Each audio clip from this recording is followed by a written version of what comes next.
I'm going to begin. Thank you everyone again for registering and joining our webinar today. We are so excited to have you here. We are given the 15 minutes leeway to allow everyone the time to join, but it's already 6:15. I think we'll just begin from there. My name is Samantha. I'll be doing the brief introduction today. And mine is just to welcome you here, and we are so excited to have you all join us today for the Advanced Excel Masterclass hosted by us, Doc and Data Consulting Limited. We've got an action-packed session ahead of us, and I can't wait to dive into all the powerful Excel techniques we'll be covering. But before we get started, I want to share something truly special with you that could be the key to advancing your Excel skills and boosting your career. At Doc and Data Consulting, we're always looking for ways to help professionals like you sharpen their skills and stay ahead of the curve in today's data-driven world. So we've designed an exclusive 4-week advanced Excel course to help you take your Excel abilities to the next level.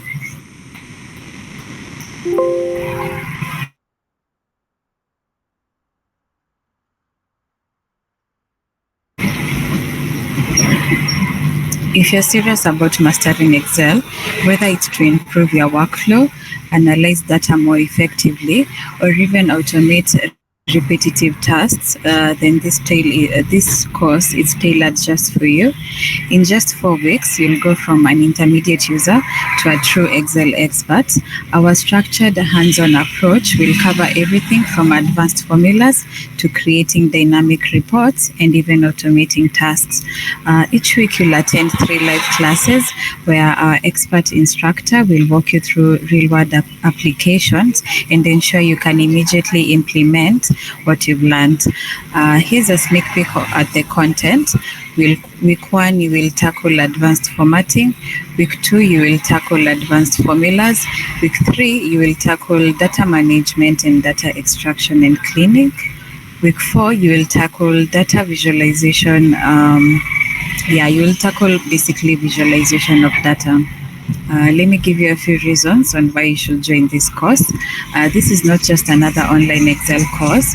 We've designed it specifically for professionals who want to use Excel to make data-driven decisions, also create powerful reports and boost productivity.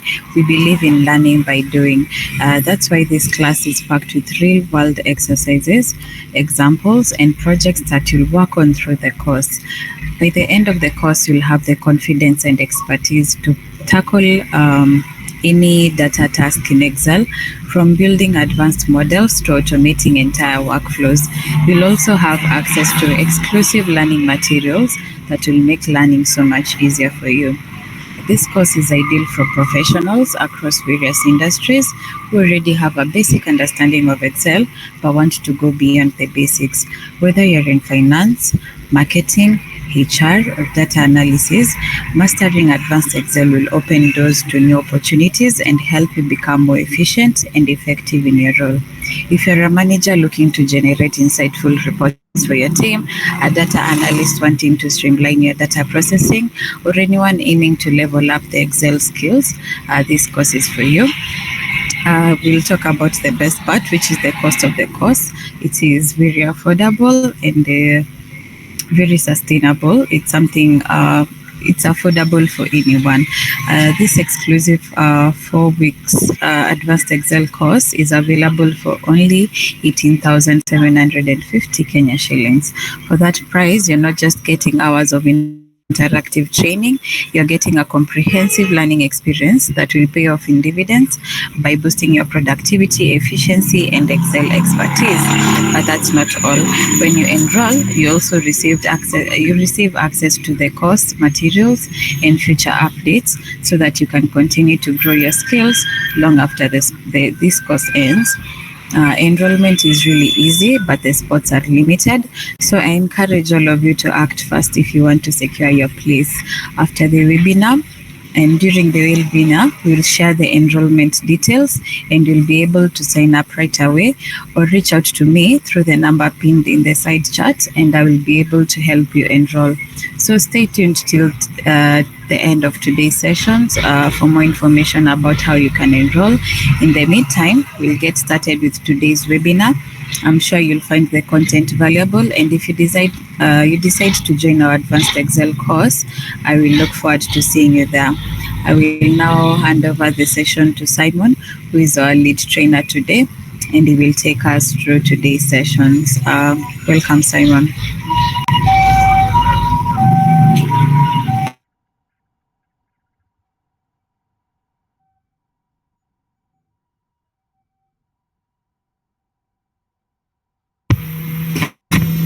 Good evening, everyone. I hope you are having an amazing evening. Thank you, Samantha, for sharing that brief introduction about the company and what we do, especially our focus being on data analytics, Excel. I hope you can be able to hear me well. You can, thank you, Pamela, thank you.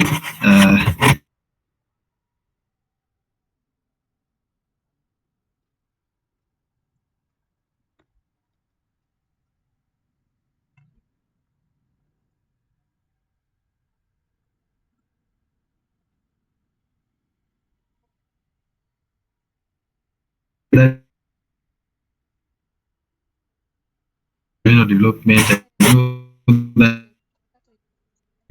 is their area.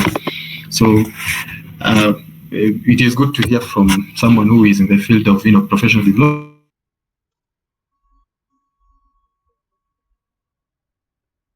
Thank you so much for gracing the event. I would want us to do introduction one by one, but because we have a very packed session today, maybe I will not give that opportunity for today, but I know as we move forward, as maybe we take a break in case you might have something, we will give an opportunity for you to say it. So today we are going to have a very practical, hands-on, applicable class or masterclass for that matter, so that we can be able to master some insights that are very key when it comes to Excel. Now, we just a brief introduction. So my name is Simon. So professionally, I'm a finance analyst or a business analyst. So basically, I do business consultancy. And then the area that I've really specialized in is on advanced Excel and Power BI. So for the longest time possible, that is what I've been doing. I've been consulting people on matters Excel and finance. So from World Bank reports to automation, I've worked with several companies across the region, and there's so much insights that I've gotten in this particular engagements that really helped me to stand out when it comes to class session. So today, we decided to have the title as the ultimate advanced Excel masterclass.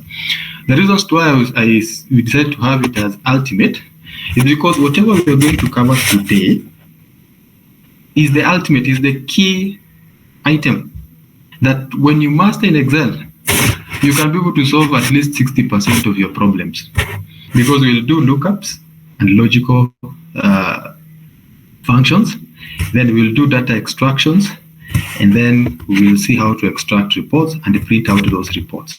So you see, once you've done all that, then it will be very easy for you to maneuver in Excel. Actually, what we're going to cover today will really help you to maneuver in Excel. Okay? My expectation is at least you have been able to use Excel before, especially as, either you've done Excel, the basics, at least you have some knowledge, because this may not be ideal for somebody who has never done Excel at all. So it is good if you've done Excel, then this will be very enriching. If not, just stay tuned. I will try my best to make sure I explain all the jargons. I give very simplified examples, and I think you can also still follow through. So thank you so much for joining. I don't think there's anything else I need to talk about. I think I want us to delve directly into the practical side. Now, whatever we're going to do today requires you to have Office 365, the updated one, or to use Excel 2021. Okay, so if you have Excel 2021, then you're good to go. You're able to use this particular, be able to use today's session. Actually, there's only one function that we're going to use that is normally found in Excel 2021, which is the XLOOKUP function. Okay, so basically that is the only function that may require you to have a new Excel function. But the other techniques that you're going to be using, if you have 2019, even I think 2019, 2016, the Excel, you're good to go. Okay, now I have 3 practice files that I would want us to use. I don't know if you prefer, you have the files, you work on them as I explained, or you follow through, then you get the files later on. I don't know which one would you prefer. Maybe you can get so that I can see how I can share those files. There are 3 files.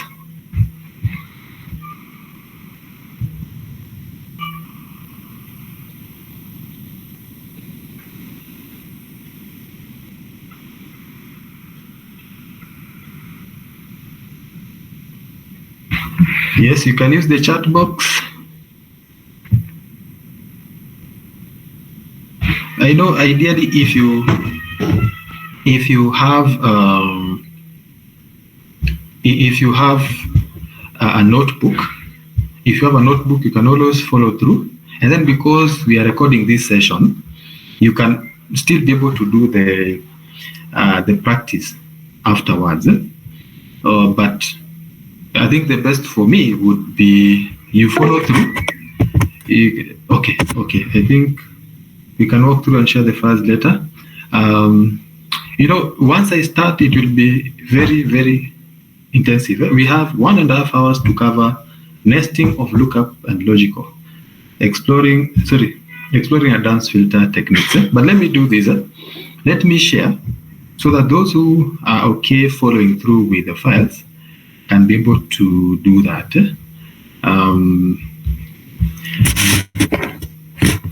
Let me see how I can share. Let me see if I can drop them on the chat box. If not able, then we just proceed. And then, so there's practice file 1, 2, and 3.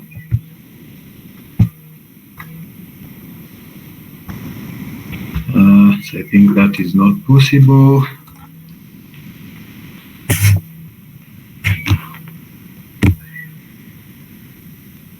So in case, what do you think? Let me see where we can, let me just create a link very fast. I upload so that those who want to follow through with the practice, we are supposed to start at 6:30, so we still have 2 minutes.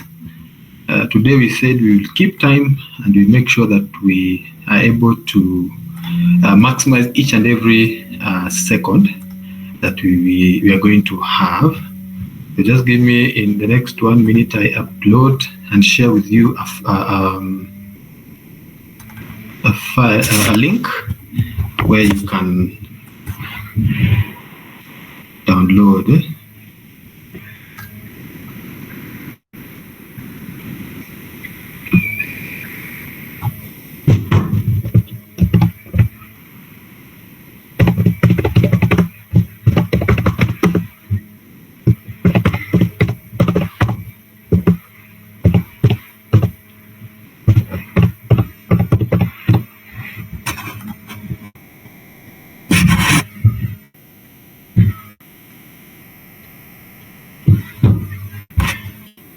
Okay, so just in 1 minute, I think I'm ready through. So practice file 1. So we will start with practice file 1. That is how we've organized. Okay, so let me now share the link. So I'm going to share the link in the chat box in 1 minute.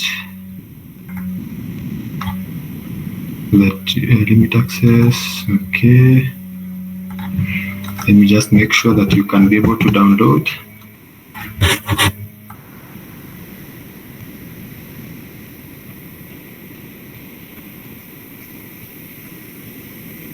Good. So here it is. So files link to practice.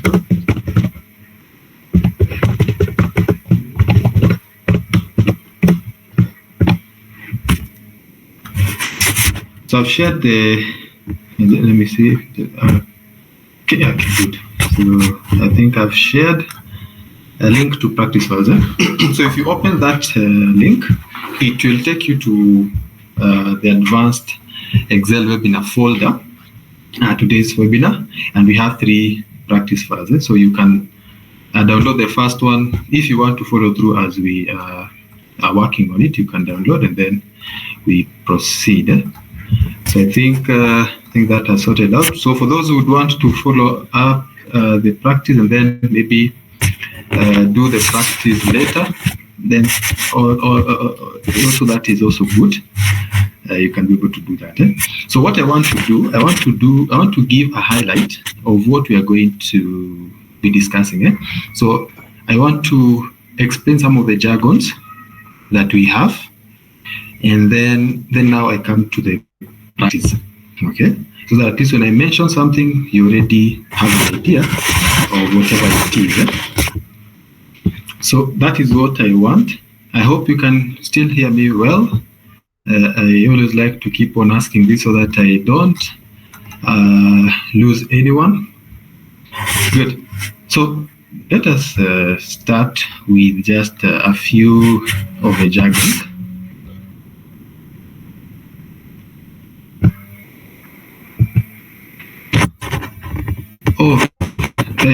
Before even I go to the jargons, I always start my webinars with this image here. It's basically a symbol of what we do as a company. I think Samantha mentioned that we always make sure we do something to leverage, professionals to the next level, and that is what it means. We bridge the gap, the knowledge gap, or the skills gap, for professionals when it comes to the analytics and such, and so many other things that we do. But most of our things are tailored towards, utilizing data for decision making. That is what we do, and this is what we're able to do. We're able to create or to bridge the gap in terms of career, bridge the gap in terms of professional development. So that is through training and consultancy. So it is always good I share that image. My expectation is that I will be able to see people moving to the other end with regards to skills. So it is good I start with that. So the first, so today, unfortunately, I'm not going to talk about Excel. It was founded in 1984. No, I'm not going to talk about those things. I'm not going to talk about the format of Excel. I want to talk about the terminologies for today's masterclass. Number 1, functions. Because one of the things that we need to understand today is nesting of functions in advanced Excel. And of course, before I even go to anything else, we need to understand these terminologies here, functions. Because sometimes we'll hear somebody say, oh, use that formula. So you want, is it a formula or is it a function? So you need to at least differentiate the two. Okay? What is a function? Sorry, I think I've had somebody asking a question. Yes, actually we are recording the session, so I think you'll be able to, just in case you miss something, you'll be able to recover. So functions, so I was talking about functions, and functions are the most important tools in Excel. Actually, at a more advanced level, you're able to create your own functions and other things when you talk about VB and automations. But even with the functions that are there already, there's a lot that you can be able to do. There's so much you can be able to do with functions. Now, functions individually may not be able to give you the desired outcome, okay? But when you combine them, they can be able to give you a certain result that you may not be able to achieve where you only have one function. So nesting of function, first of all, a function is any mathematical, or you can just say any expression, because when you say mathematical, then there are others that are not mathematical. Okay, so it is any expression. It is any expression that has logical operators and arguments. Okay, a function is an expression that has logical operators and has arguments. So we're going to see what these logical operators are, what these arguments are.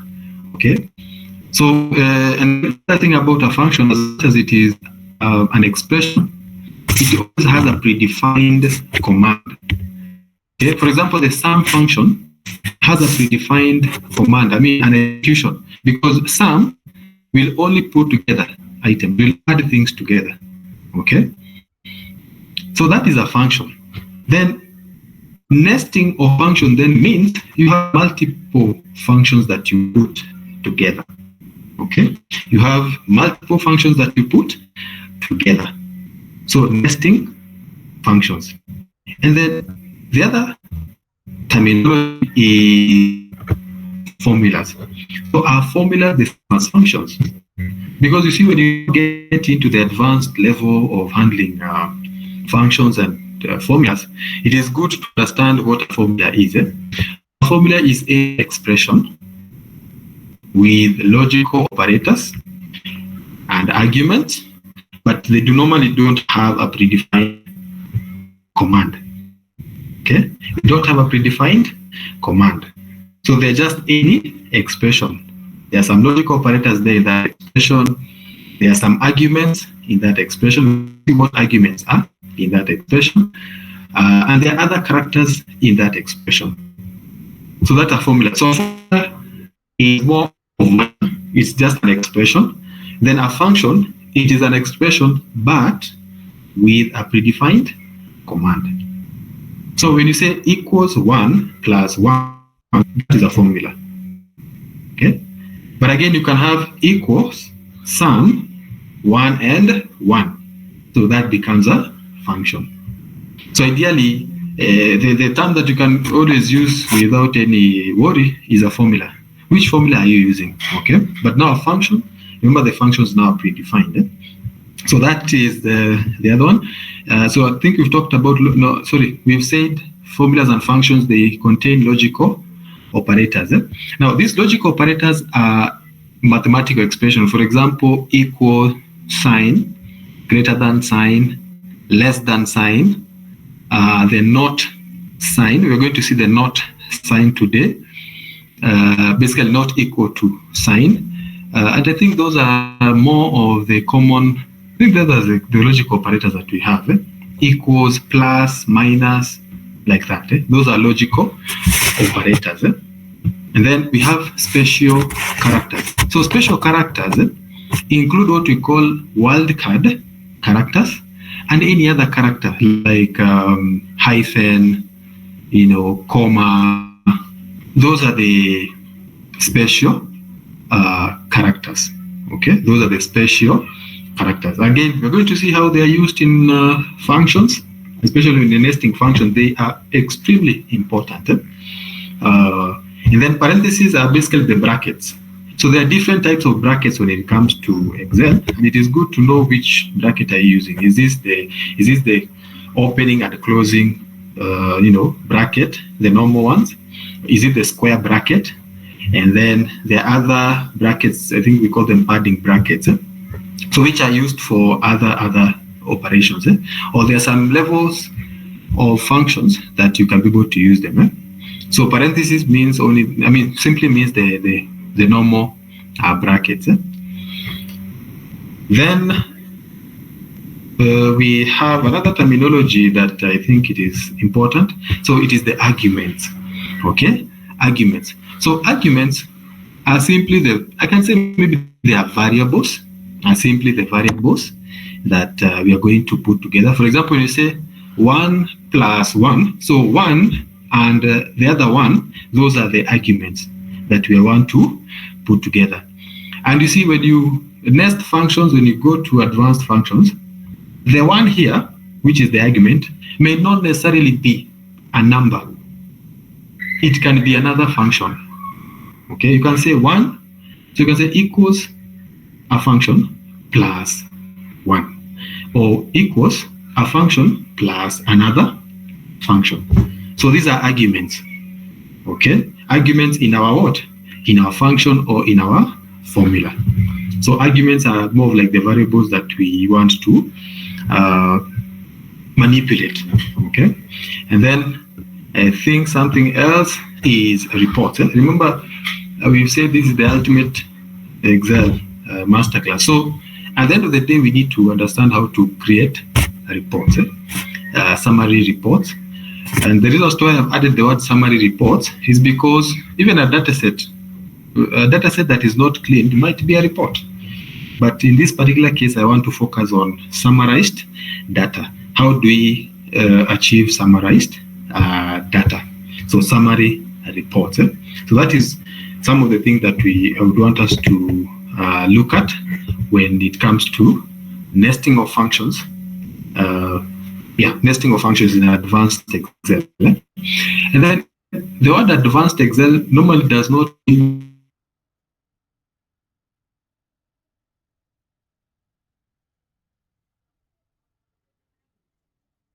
so there is the advanced use of those particular tools and techniques. So let the word advanced Excel not scare you. It normally means the tools and the techniques that we normally have, but now used in a different way, okay, to solve other complex problems. Now, so I think that is it with regards to nesting of functions. Then the other thing that we're going to look at is on a function or a command. So once we've done all the nesting and all that, maybe we'll do some practice in practice file 1. We will explore the advanced filter command. So the advanced filter command is found under the filter group under the data tab. Data tab, filter group, you'll be able to find the advanced filter command there. And it is actually one of the most powerful tools that you can have when it comes to extracting what? A report, summary report. Okay? So a very summarized report, you can achieve that using the advanced filter. And that is what we want. We'll move after we are finished with the functions. So here we will see how to set the advanced filter. So there's some settings that you normally do before you start extracting the data or the report. And then number 3, we will see how to extract reports in the same worksheet. So for practice, we will see how to extract the report in the same worksheet. But in application, in day-to-day application, you'll always find that you extract reports in a different workbook or worksheet. So we have to see those techniques, okay? These are the 3 things that we're going to cover in exploring the advanced filter, okay? And then once we do extracting the summary reports, I will show you a certain technique that it's something that we know, but there's a way somebody can combine what we call the subtotal command and the go to special to create a quick report. So a quick report is something that we just analyze very quickly. It is a bit limited, but you can get quick reports. And then, so of course, we will see how to create quick summary reports. And then once we create these reports, we can create maybe a chart or 2, and we see how to print these particular reports. So in printing, we'll look at how do you set a page, how do you set things like page breaks, so that when you print, your pages do not overlap. how do you set the printer, for instance, like that. And then I think we'll be done with that. So I think that is it. Then we'll go to questions and answers. So that is it. So let me go back. We start with the nesting of functions. I don't know if there's a question. Up to there on whatever we are going to cover. So if you look at the chat box, I've already shared the link to the practice file. So if you're following through, you can download practice file 1. Let me open and share that. Practice file 1. There. Let me share that so that I demonstrate what we are going to be learning. Let me share the screen, the full screen.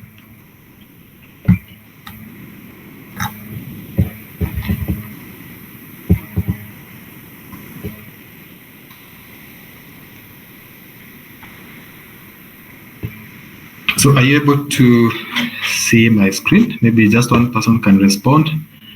Are you able to clearly see my screen? Yes, you can see. Okay, thank you. So now this is practice file 1, and this is what you're going to use to do the nesting of functions.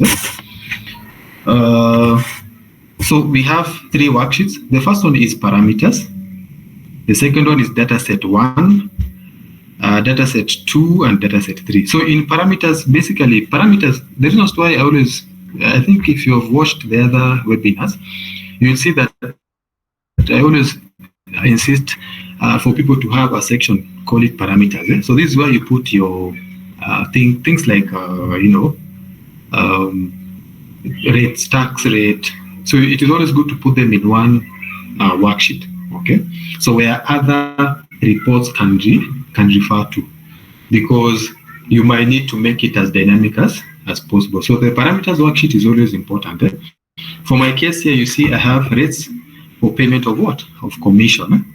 And I have various brackets. So these rates, we're going to use them as we move forward. So it is important to always have parameters worksheet in when it comes to working with advanced Excel, or rather just Excel. Okay, it's good to have parameters worksheet. The other data set, I have dataset 1. So dataset 1 is a small data set that I've extracted from dataset 2. So dataset 2 is a much bigger data set with about 400 records. So the technique that I use for training is we use a small data set, for learning, then we apply in a larger data set so that we can see how, the difference. Because sometimes when you're working with a smaller data set, the effect is normally not the same when you're dealing with large data sets. So there's a difference. So I'll be using data set 1, and then moving again to dataset 2 and seeing how we can apply that. And then dataset 3, here, we will also again we'll move to something different with regards to nesting of functions. So this practice file 1 is all about nesting functions. Nesting functions. So if you have downloaded, so I think we can start.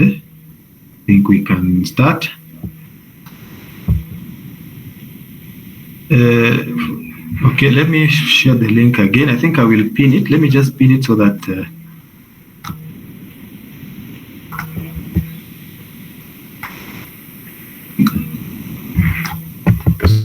we move forward. Yes, so I've shared it again, the practice file. You can be able to see it.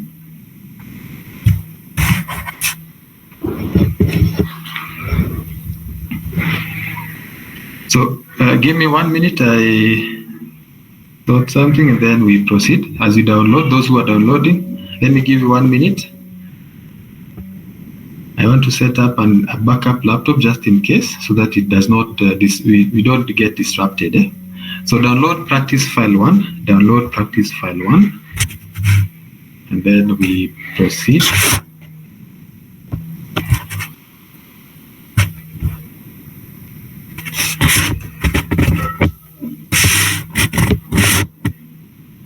So 1 minute to download. Let me see. And then in case you have any question, just put it on the chat box. And then because I don't want to keep on shifting, I'll have my team just write down the questions and then I'll be able to respond to them, so that I don't keep on switching between the file and the meeting.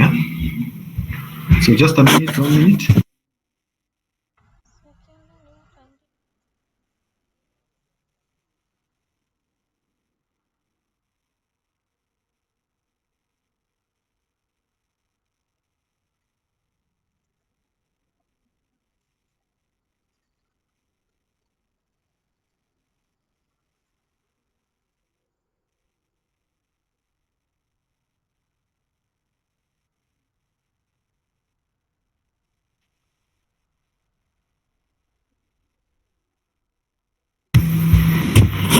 So we can proceed.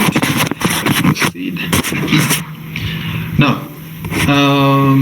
so I want to start. So for those who have downloaded, I hope you've downloaded. So I want us to start with logical, not logical, but lookup functions. Lookup functions. Now, if you go to the formulas tab, under the function library group, you will see we have different categories of functions. We have financial, we have logical, text, and so forth and so forth. So the most commonly used functions that will always give you, that you'll always find it in so many problems, is the logical, the date, the text, and the lookup. Actually, these four here. You'll always find them in so many areas. And the most complex one when it comes to nesting is the logical and the lookup functions. So there are so many logical functions and there are so many lookup functions that I would want us to check. So Excel, of course, if you're using Excel 2021, there are some functions that have already been updated. We used to have about 350 functions, but I know that right now there are more than 500 functions. When I started teaching training and teaching Excel, we normally used to have about 500 to 350 functions. But right now, if you look at the 2021, there are so many functions. There are some latest functions that have revolutionized how we do our analysis. Okay, and some of them I'm going to mention them, and some we're going to attend them. Okay? So under logical function, we have so many here, and then under lookup functions, again we have so many. Logical, there are not so many. For example, under logical, something like LET function. It used not to be there, but it is now there. It is something that has recently come, but not yet popular. But I'm sure with time it will be a very popular function. In lookup, I know lookup, when you ask any accountant to search something for you, they'll tell you, just use VLOOKUP.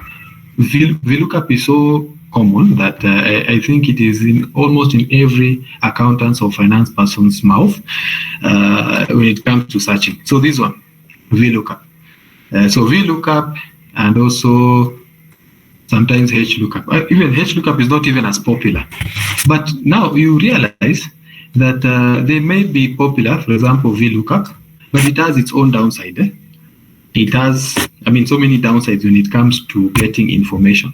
Actually, sometimes you'll find people giving you information they have searched for, but they end up giving you incorrect information. Why? Because maybe there was an issue with how they did set their VLOOKUP, and So I'm going to show you how to use other simple functions, other nested functions. For me, when it comes to searching, I use two types of functions. Index combined with match. Index combined with match. Or an even interesting one is this one, X lookup. XLOOKUP. Why? Because it has some functionalities, or it has arguments that were not there before, or that you cannot find in any other function. So XLOOKUP is extremely powerful. Okay, and I think today I will dwell so much on this one. Good. So let us see how to go about it. Now, if I want to search, assumption this is my data. My data here is in form of a correct data set, meaning I have the titles.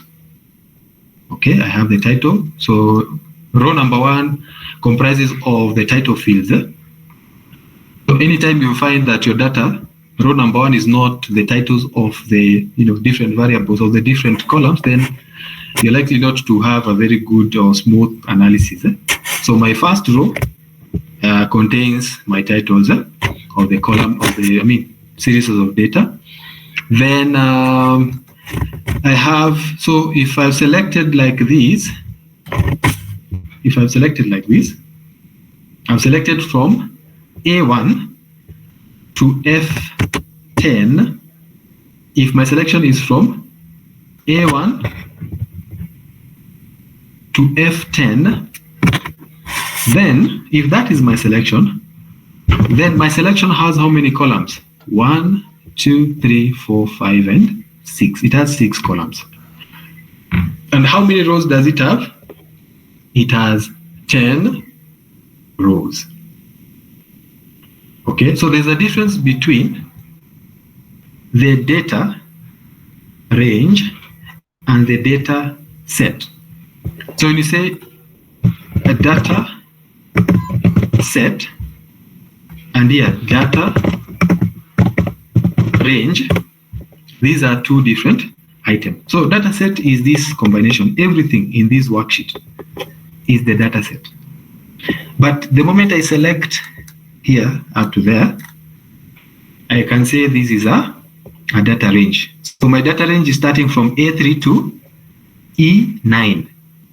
If I remove that selection and select from here up to there, I'll say my data range starts from A5 to E10. Okay. Again, as I've said, if you select just a small part like this, that is your data range. So this is a data range within the data set. Okay. So my selection here is a selection of some series of data that have formed what? A data range. And this data range is within a data set. And that is why my worksheets, I'm calling them data set 1. Okay. So in this data range like this,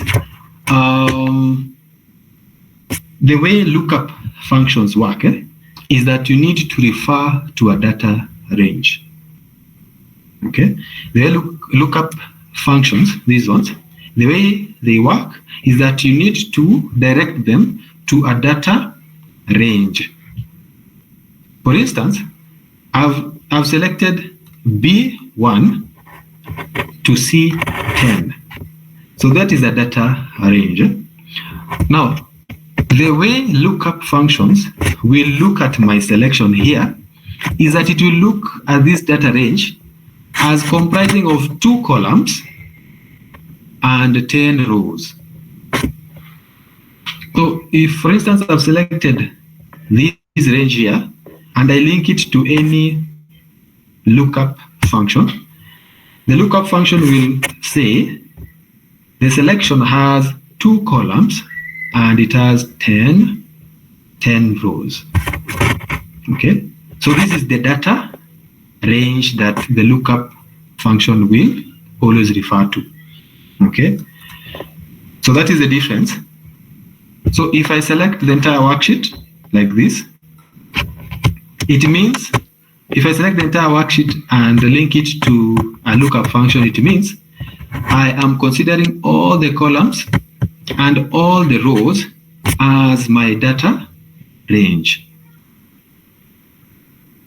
Okay, so if I select the entire worksheet by clicking here, it means I'm considering all the columns and all the rows as my data range. Okay, so that is something important, so that when we start using the lookup functions, we're able to see how they work. Now, I just want to ask a question. If this is my data range here, if I've selected this as my data range, okay, and we have 10 rows. The question that I can ask is, what is in row number 9? What do we have in row number 9? So we have how many columns? 1, 2, 3. And how many rows? 1, 2, 3, up to 10. So row number 9 will have what?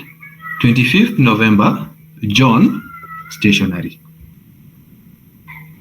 Okay, that is what is in row number 9. If I select like this from here, going downwards, what do we have in row number 9? Somebody? What do we have in row number 9? Because now we have 1, 2, 3. And then how many rows? 1, 2, 3, 4, 5, 6, 7, 8, 9. So you see, in row number 9, we will have what? 25th November, John, and then electronics. So depending on how you select your range, that determines the what? Determines the column and the rows. Okay, so this is important for lookup functions. It is very important for lookup functions. Okay. Now the other question is, from my selection here, from A2 to C10. Okay, we have, again, you say these are 9 rows and 3 columns. If I ask, in row number 9, column number 3, what do we have there? Where row number 9 and column number 3 meet, what do we have there? So 1, 2, 3 up to 9 here, and then 1, 2, 3. So whatever is here, it is what? Electronics. We have what? Electronics.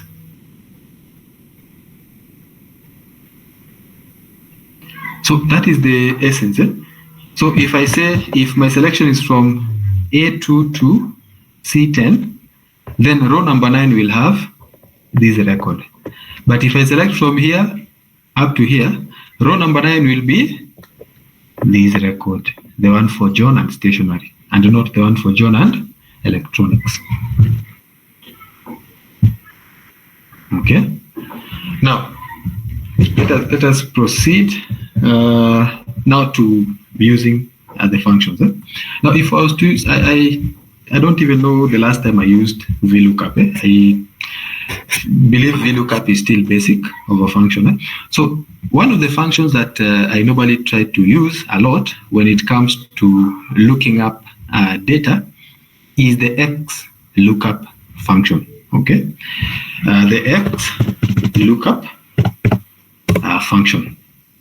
Or if not the XLOOKUP function, I will use index function, and then I combine it with the match function. Now, there's a reason as to why anytime I train, I talk about the two. XLOOKUP is an amazing function. Awesome. Very good function. But the problem is, sometimes you might have a client who's using 2017 files, or they're still having 2016 softwares. So if you compute anything using XLOOKUP and you share with them, they may not be able to see the computations that you're working with. Okay, so that is why now I can recommend index combined with match. So it will actually almost do the same thing as what? As XLOOKUP. Okay. Now, let me use, I know because the masterclass is a bit short, so let me use the most recent function, because I know there are functions like XLOOKUP, VLOOKUP, HLOOKUP, they're becoming legacy functions. And it is not good we go back to the older functions, yet we have powerful functions like XLOOKUP. Though in a full class, we normally go to all these functions in details. Today we have quite a number of items to cover. So let me capture or cover the most key function that you can use, which is the XLOOKUP. So if you're using 2021 and below, then you may not find that function there. Okay, but if you're using 2021 and 2021, the standalone desktop version, or you have Office 365, with Excel, then you'll be able to use it. Now, the first thing that I want us to do, I want us to search for John. It is good we search one by one. So in our data set, I want us to search for John. Okay. So we want to search for John. We want to search for John in our data set. So we have so many salespersons. We have Mary, we have John Doe, we have John. Okay. So I want to search for John using XLOOKUP. So this is what I'll do. Of course, I'll not go to the formulas bar. I'll just say equals X lookup. So normally for me, once it has given me this blue box here, I just double click the box so that I don't have typos in my formula. I just double click the box, the blue box, this one, and then it will write for me the other part. It will write for me X lookup. Now, so for X lookup, if you look at the arguments, remember we said parts of a function. We have the predefined command. So the predefined command in this X lookup, it is what? The word X lookup. So you can look in multiple directions. That is actually what X lookup means. You can look up in so many extreme directions. You can look from down, up, down, sideways, crisscross. So we are going to explore all that. So the arguments are these ones. So this is the predefined command. The parentheses are the brackets, these ones. You can be able to see them. And then the first item is what? Or the first argument is lookup. So lookup is whatever we are going to search for. Okay. So what are you going to search for? We are going to search for John. Okay. Then the next argument is the lookup array. You see, it is not active because we are still dealing with what? Lookup value. So the lookup array is where we are going to search for the lookup value. So in this case, the lookup value is John. So the lookup array will be in our small data set under where the salesperson is in column B here in our data set. So in column B in our data set, that will be our lookup array. And then if you look at the other next argument, we have a return array. So once you look for something, there's a result that you want to return. And that is what we call the return array. So we search for John here, and then we want to return some other result. It can be the date, it can be the item, amount, receipt, or commission. Okay, so that is the return array. Okay, and something to note, lookup array and return array should be of the same level. For example, lookup array, if we have 10 rows here under the salesperson, the return array, say maybe items or the amount, should also have 10 rows, and they should be of the same level. So you see, the salesperson here, it goes from B1 to B10, and then the amount starts from D1 to D10. So they are of the same level. Okay, so the lookup array and the return array should always be on the same level.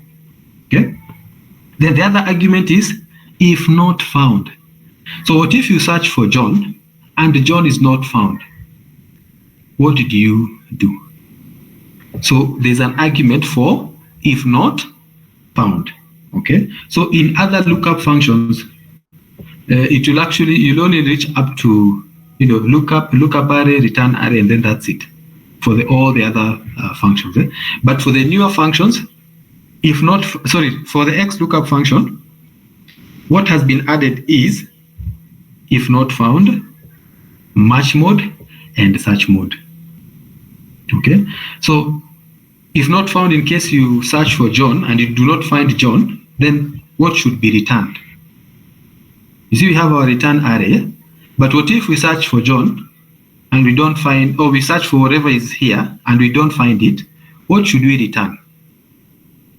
So if we don't find it, then we should return something that we specify here.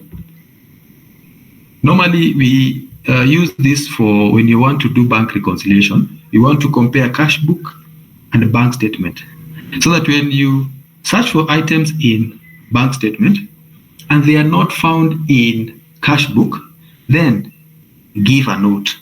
Maybe say to investigate, something of this, give a note. Okay, so that is maybe one of the areas that you can apply this.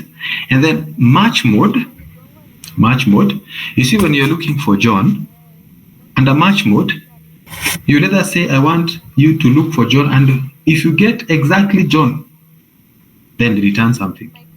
So in match mode, you'll find exact match, or maybe an estimate to John. There are two of them, two estimates. Or the other most important one is the wildcard character match. So wildcard character match, it is something that was not there in other functions. Actually, it has changed the game. I'm going to talk about wildcard characters, or what we call, something that I had mentioned when we were starting, special characters. Okay, so those special characters, they can be put here to help you pick something. For example, you see we are searching for John. And here we have John Doe. So what if John and John Doe is the same person? What if John Doe and John is the same person? So you might want to search for anything or any record that contains John. And that is where the wildcard character match under the match mode will come in handy. Okay, and then search mode. Search mode is, previously all the lookup functions, what used to happen, actually all the lookup functions, even the X lookup, when you search for something, for example, you're searching for John, it will start here at the top. It will start Mary, John Doe, no, John, yes. So they will start searching from the top going downwards. That is the search mode. But the search mode in XLOOKUP has been improved, where you can tell it to start from below. So it will start from here, John, going upward. One of the applications where you want to search items from below is where you want to identify the last transaction that was captured in an Excel file, for example. Okay, because that never used to be there. Searching for the last occurrence never used to be there. But now in XLOOKUP search mode, they have added a setting where you can ask the lookup function to start from below and search upwards without distorting the data set. Okay, and so those are the three additions that are very powerful that we are going to see. Okay, so let us start with this. So we want to search for John. So the lookup value is John H2. So remember, we are referring to cell H2. So that is the first argument. And then you put a what? A comma. So a comma is a special character. It's a special character. It is not a logical operator. A logical operator is the equal sign. So the equal sign. This special character means what? The comma sign means what? It means you're separating. There's H1, comma, and so it's like you're saying the first argument is up to here. Then the second argument, so you see, once we have put H2, a lookup value, we are looking for John, whatever is in cell H2. Then the next one is asking us to identify the lookup array. So the lookup array, so where are we going to search for John? We are searching for John from B1 to B10. B1 to B10. Or you can even select the entire column here. The entire column of BP. So it will be BB. Okay, we are selecting the entire column. So we are searching for John in the entire column of B. Okay, actually this is the best way to go about it. Just select the entire column. If you do not want so many issues of, are they on the same level?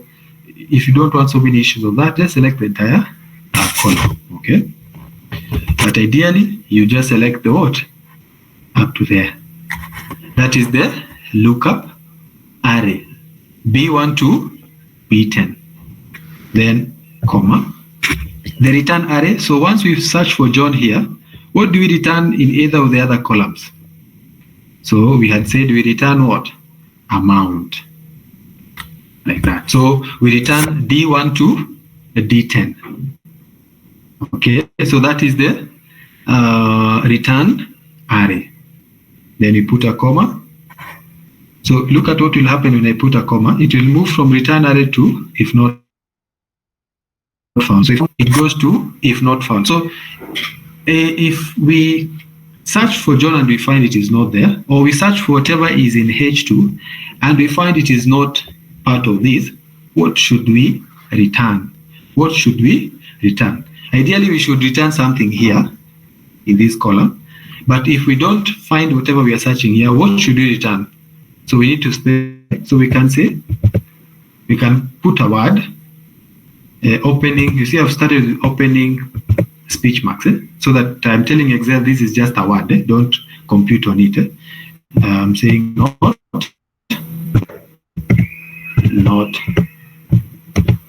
available. Closing speech mark.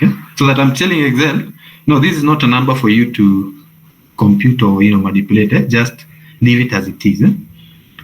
Comma. So you see, if not found, I say what? Not available. Let me put a comma so that we go now to match mode. I put a comma. So the match mode I had talked about, it starts with exact match.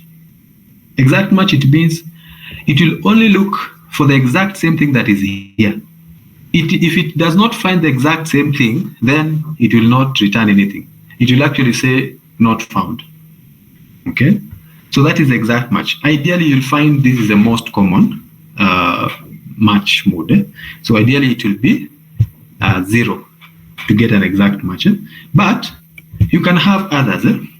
So for example, this one, -1. -1 searches for the next smaller item. So data is sorted in ascending, then it will somehow match the next smaller item to whatever you're looking for. So if items are sorted in ascending order and the odd John is there, so it will search for that. If I use this one, if it is John, the next larger item is K, so it will give you what? K. Okay, so it is more of like an estimate. But there are also applications. I think I've worked on a project. I think it was all back report or something.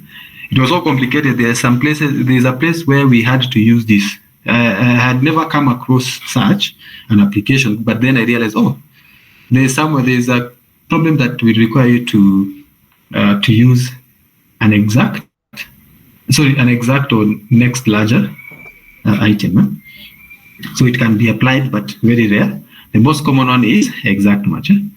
The other one, the last one which I had talked about, which is an improvement of the index match and such, is this one, wildcard character match. And normally we have 3 wildcard characters.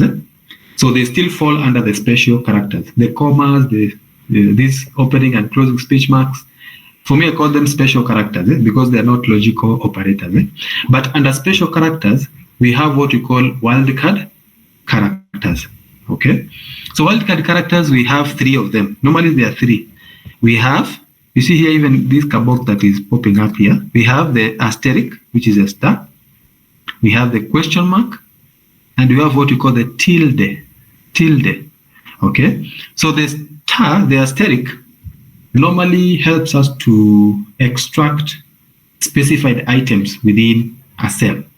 So we can tell it, hey, extract these items that are starting or that are contained, or that are ending with. Okay, so the asterisk is actually the most common use to wildcard. So we'll try attempt 1 and see. And then we have question marks. Question marks, they represent number of characters. So for example, you'd want to extract the first 3 characters. So these would be something. You'd combine then the asterisk and the question mark to extract some number of characters. And then tilde, this one normally cancels out the effect of these 2. For example, if your data set has asterisks and it has question marks, and you don't want them to behave as if they are being extracted, then this one cancels out the effect of these 2. Okay, so that is the match mode.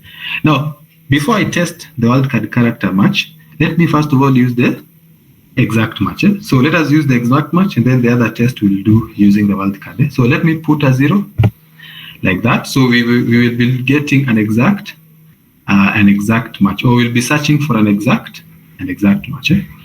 So that is it. And even by default, whether you put a 0 or not, it will still be looking for an exact match when it comes to XLOOKUP. Then the last argument, if I put a comma, we go to the last argument, is the search mode. Now, ideally, the search mode for majority of the lookup functions, normally it is search last to first. The VLOOKUP, all of them, they do search last to first. But this one function, this command here, or this part, -1. So 1 will mean the default search. You start from the top going downwards. But this one, -1, will mean you start from below going upwards without distorting the data. But the last one, the second last one is number 2, binary search. You see, the data is sorted in ascending order. Okay, so it first of all wants you to sort the data in ascending order. Then it will tell you, it will be easy for it to search. Or when data is sorted in such an order, where is it located? And then the opposite is where the data is sorted in descending order.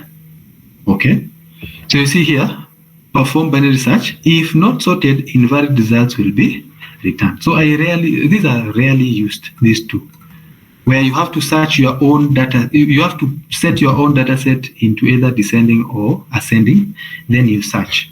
Okay, unless there's a special categorization that you want.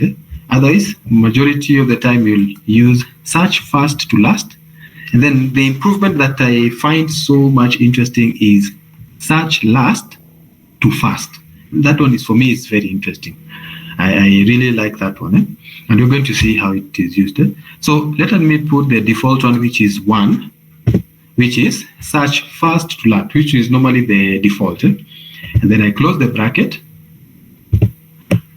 like that. So you see, when I close the bracket, the indicator disappears. If I remove, it tries to guide me.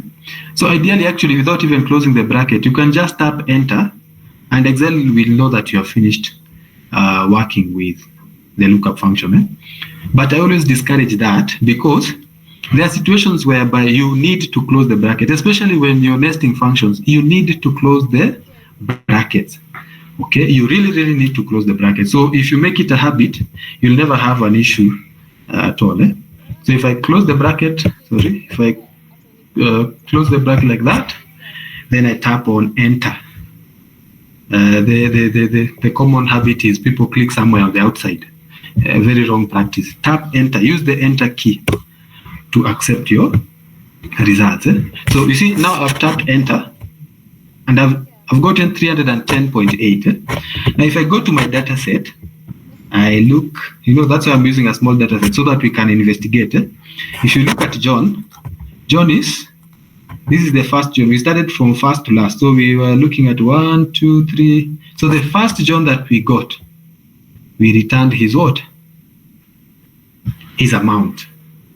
Because we were using search first to last. So the first John, or the first occurrence where John is occurring, and that is what we are going to return, because we were checking here, we were searching here for John or whatever is in H2, okay?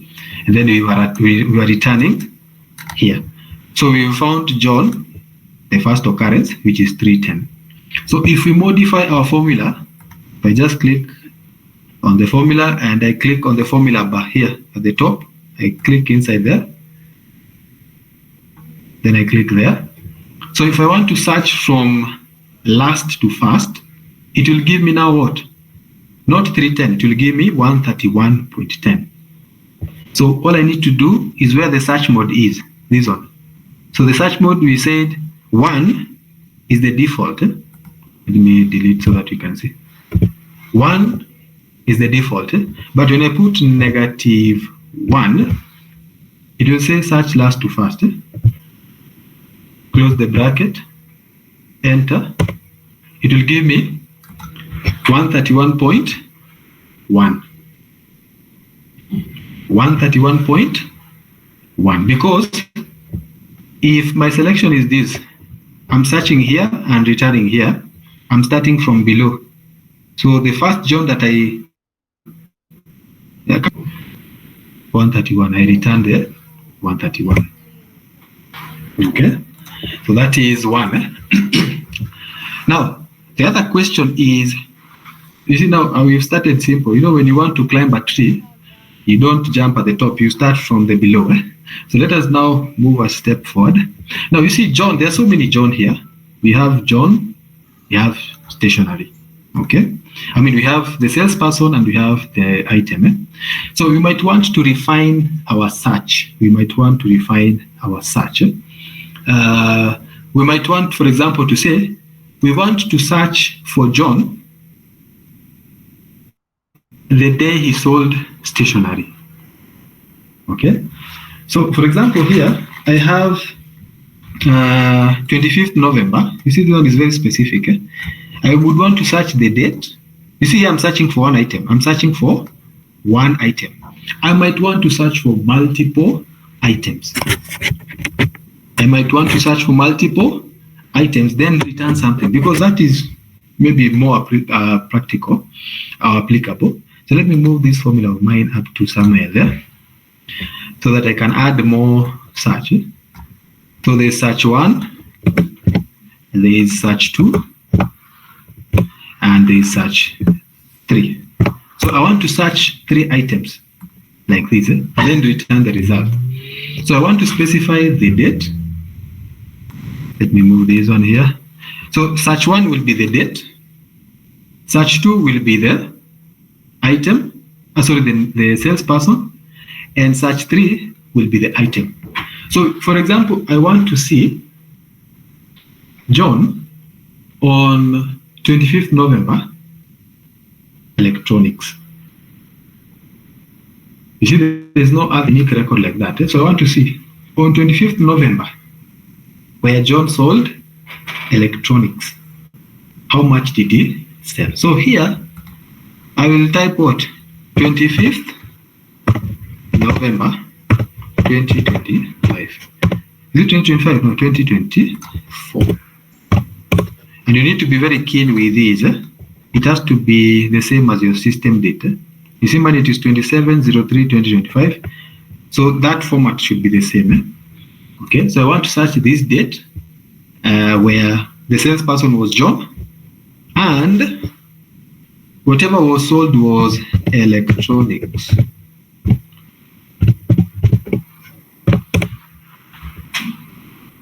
So if this was the case, then it is not 131.1. If that is the case, then this would be the here. That is why I'm using a small data set so that we can see. This record would be the one. So how can we search for something like this, where we have 3 items we are searching for? How do we now modify our function? How do we modify our function? This one. How do we modify this function to a point that it will accommodate the other what? The other items of search. So you see, we are only searching for John. You see, the formula is only looking for John, but we want to look for 25th here. Then we look for electronics here, like that. So to do that, what you do, allow me to start the function again without modifying, because I might modify the formula or the function and then it becomes a bit cumbersome. So let me delete and do it. So to search for 3 items when it comes to X lookup functions or any other function, this is what you do. Put an equal sign, then X lookup, then the lookup value. So we had searched for John, but this time around we have how many lookup values? 3. 1, 2, 3. Okay. So what we do, we select the first item, which is H2. Then we use the special character, which is the alpha sand, and we say H2 and I2 and J2. So you see, my lookup value will have a combination of 3 items. That will be my lookup value. It will no longer be 1 item, but it will be 3 items, comma. So what will be the return array? So the return array, let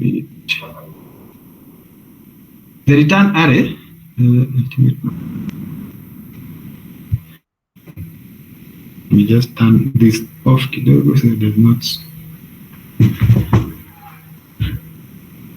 So the return array will be, again, 3 columns. But important, make sure H2, you start with where H2 is going to be found. H2 is the date.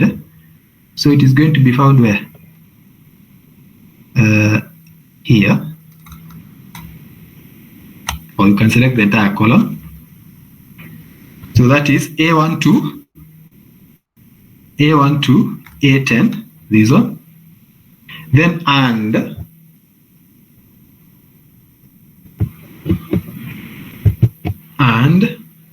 where is John? John is here. B12, B10.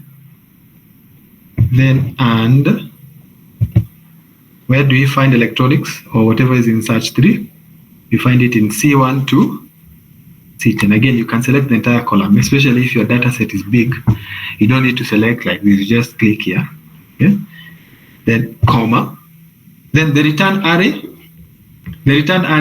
it is only just going to be 1, where we have D12, D10. So even before I put the return array, let me remove the return array. So you see, this argument, the return array will be what?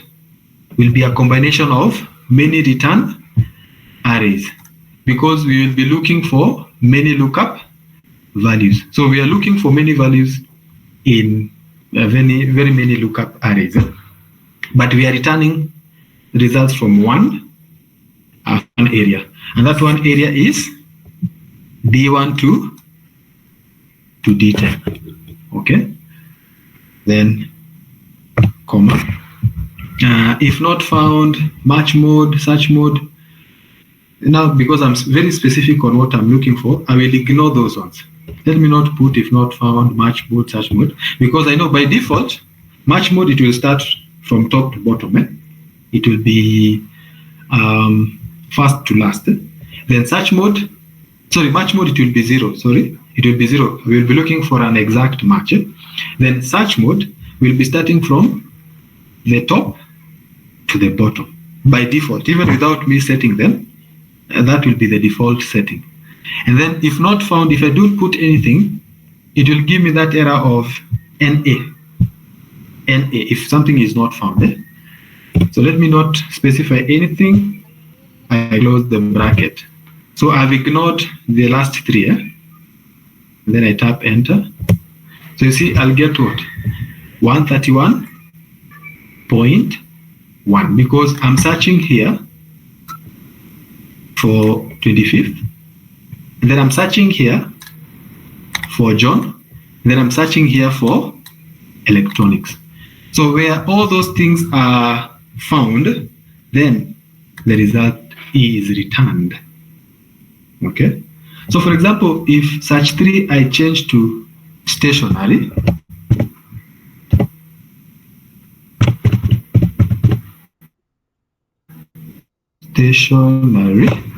and I tap enter, you see now it will give me what? 310 because it has seen 25th November, John, then stationary. Where those three things are matched, it is telling me that on column D, we have 310. We have 310. So remember here we were searching for amount, the amount column. We were searching for the amount column, which is 310. Okay, so you can use this, you can create this like a search bar. I mean, something to always search. Something to note, this is good where you're searching for one item at a time. Okay, you see here I have 2 John. So I don't want to create a report about the sales for John. No, we are going to cover that in a few. We are not creating a summary report of the sales made by John. No, we are searching for a transaction, an individual transaction. We are searching for an individual transaction in this data set of ours. Okay, and that is important because sometimes maybe you have a client who walks in and they want you to quickly, give them some information. Then you can always have a search button, where you have search 1, 2, and 3, and then you specify. Okay. So I don't know if up to there we're okay. Are we following through?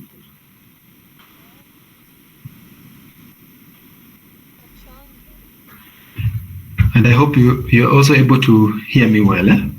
So we've looked at X lookup, where you are searching for an item, the normal one.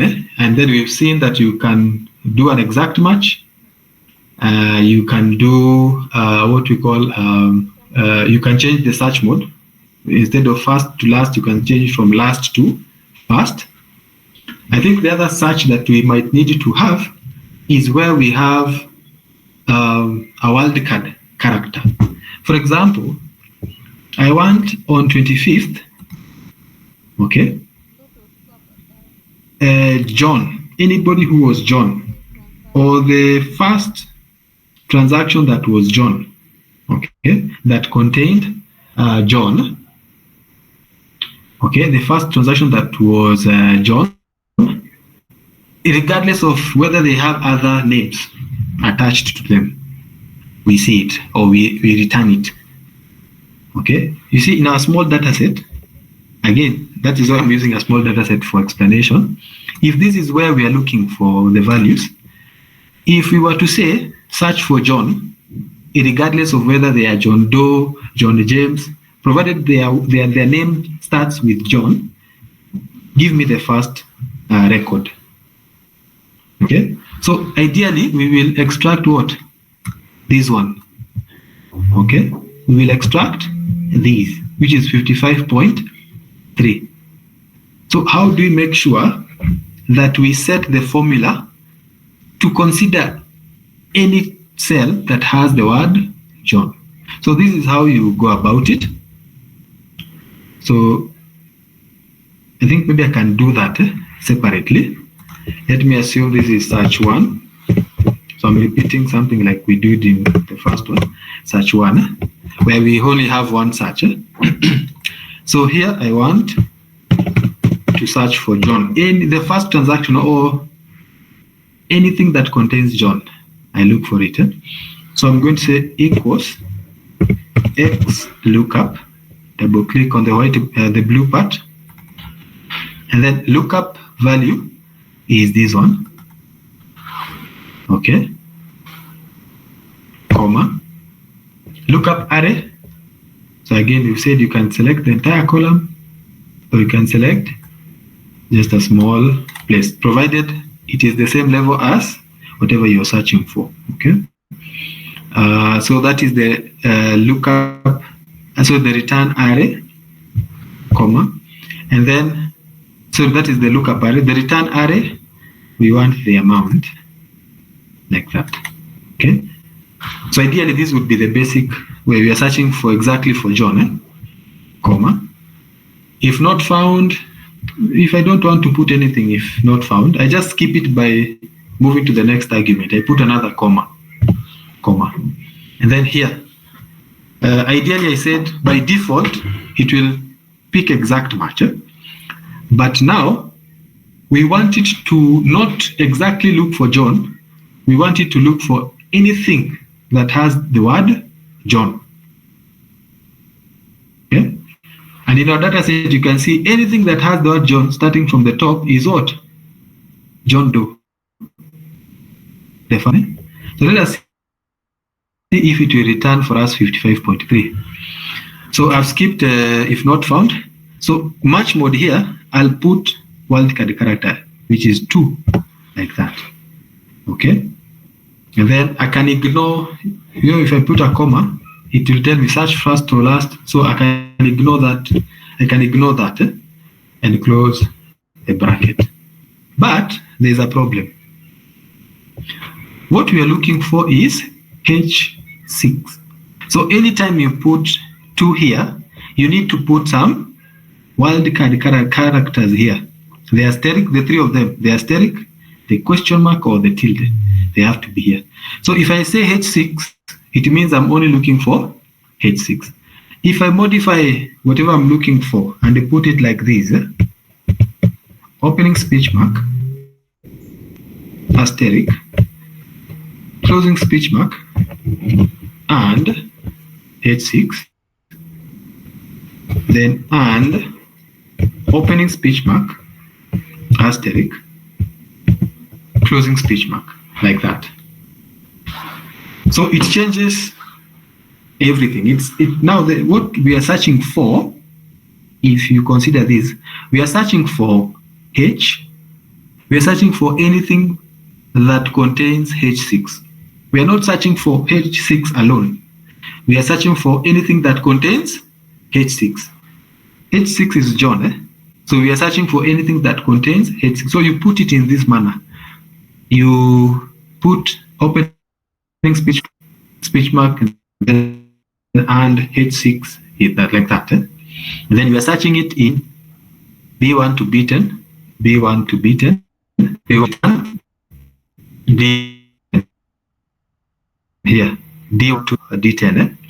And then we need to tell the function that we have used some special characters. That's why we are putting 2. So we are putting 2 to just inform the function that we are searching using special characters, like that. So if I tap enter, I'll get 55.3. So you see, we were searching from top go downwards. So the first thing that will have John, it is this one. This is the first entry for John, searching from the top. And then, so that will be 55.3. This one here. This one here. And this one. Starting from the top, anything that contains John is this transaction here. Okay, and it is 55.3. And that is how you use the wildcard character. So there are so many ways you can use these wildcard characters. There are so many ways you can explore these wildcard characters. Now, the other thing, I hope up to there we're okay. I will share these files that I've worked on so that you can also, in case maybe you missed somewhere, you can be able to see them. or even, because we're going to share the recording, so of course you can be able to follow through again. So I think that one is it. Now, the other technique I want to show you, so I think we have done that one.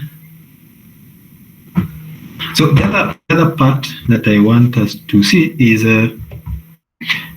what if we want, instead of only having amount here, you see we have been searching for amount, or the return array has been only amount.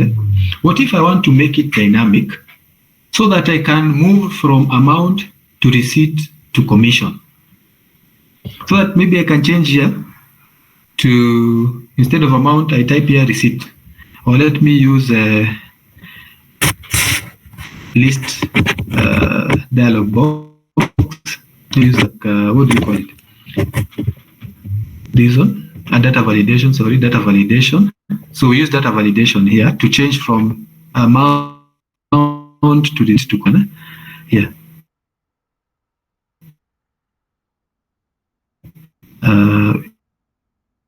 Here it is, and then I use this. The source is the, I want either amount, receipt, or commission. So I want to be able to change here the title from amount, maybe receipt, and also maybe commission. So if I click on OK, so now I have like a drop down button. I can choose like that. So right now you see 310 is amount. If I change here to receipt number, there's no effect.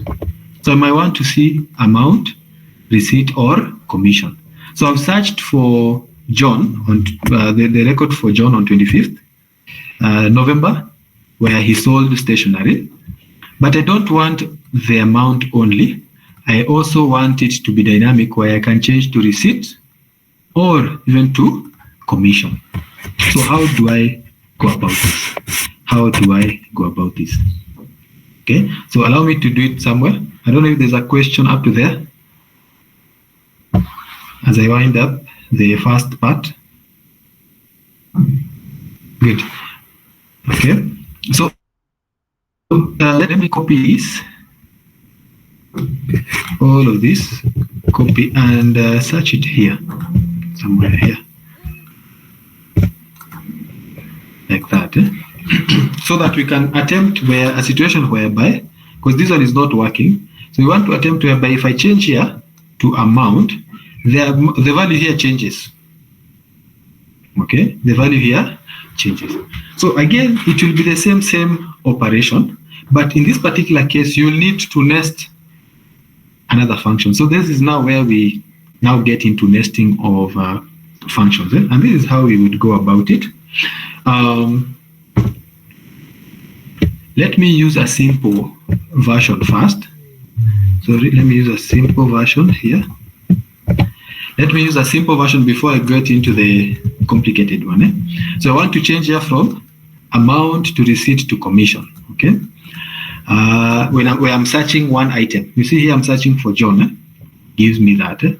But I want to see if it is John, then what is the amount? So let me remove this and say equals X lookup, where I'm looking for John, that is the lookup value, comma. Then the lookup array. What is the lookup array? The lookup array in this case, it is here. Look at how I'm going to do this. I'm not selecting the entire column. And if I select the entire column, I will have to ignore the title of that particular column. So in my case, if I want to select, I will not select from B1 moving downwards. No. I will select from B2 moving downwards. I'll select the data set only. I want to retain these at the top. Because remember we said the data set should always be of the same level. Okay. So I'm searching for John from B2 to B10, comma. I want to return amount from D2. You see, they're on the same level. But remember we said we want to make it dynamic, whereby I can move to receipt number or commission. I can change, okay? Because if I've selected D2 to D10, then this is only limited to amount. It's only limited to amount. So what do I do? What do I do? Instead, so where you have return array, you remove that argument, and in that argument for the return array, you put another function, which is the x. You put another x lookup function. This one. So you see the first lookup has the lookup value and has the lookup array, but the return array, we have not specified which array. We don't want amount only. We want to consider these three. Okay? So for that matter, we put another lookup function. So this lookup function, it also has its lookup array. So the lookup array for this next one will be whatever is here, I5. Because we want to search between amount, receipt, and commission. So we say, look for what? Here. Look for whatever is here in I5, comma. The lookup array, where do you search for whatever is here? Search for it here at the top, like that. Okay, comma, return array. So where do you want to return this information? So the return array will be all of this, like that.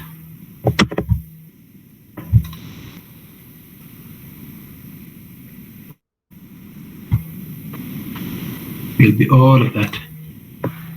And then you close the bracket. So you close the bracket for the second lookup function. And then again you close the bracket for the first lookup function. The good thing with the Excel functions is that you'll always see the color of the brackets. You see for the X lookup, the color is black. The first one is black. The brackets are black, or the parentheses are black. Then for the second lookup, the parentheses are what? Are red in color, like that. So now you've started nesting of functions. Remember we said nesting is where you put two or more functions so that they can give you a certain desired outcome. So if I tap on enter like that, so I get 3, 10. So the first John that appears, remember we did an exact match, or by default it was exact match. It is here.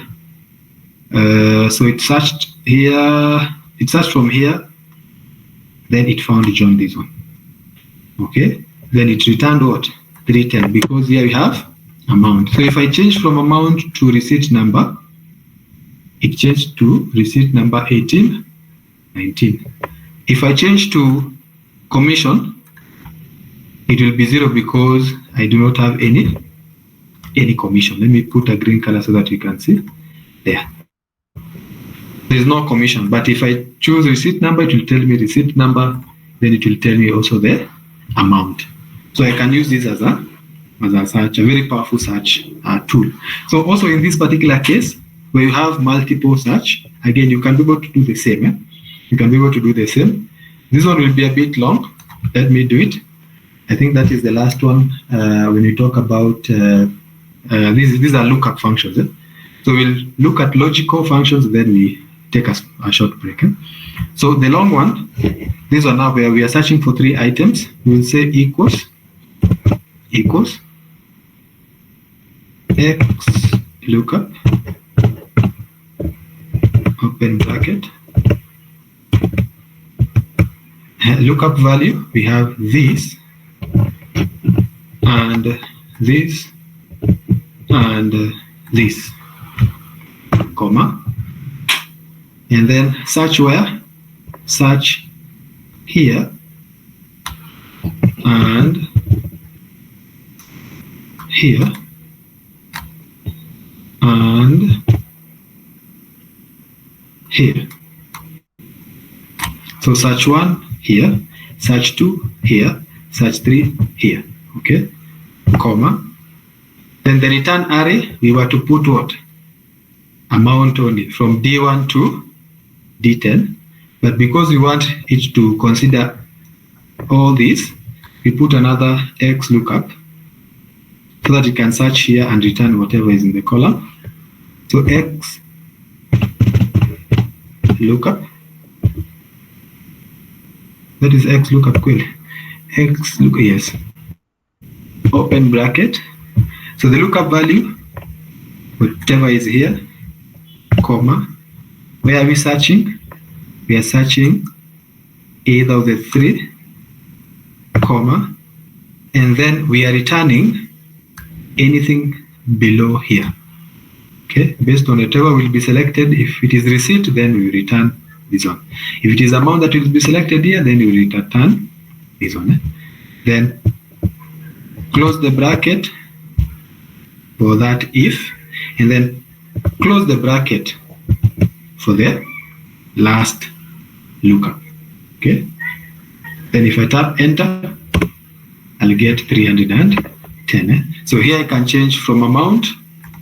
I change to receipt number 1819, commission 0. If, for example, I change here to Mary,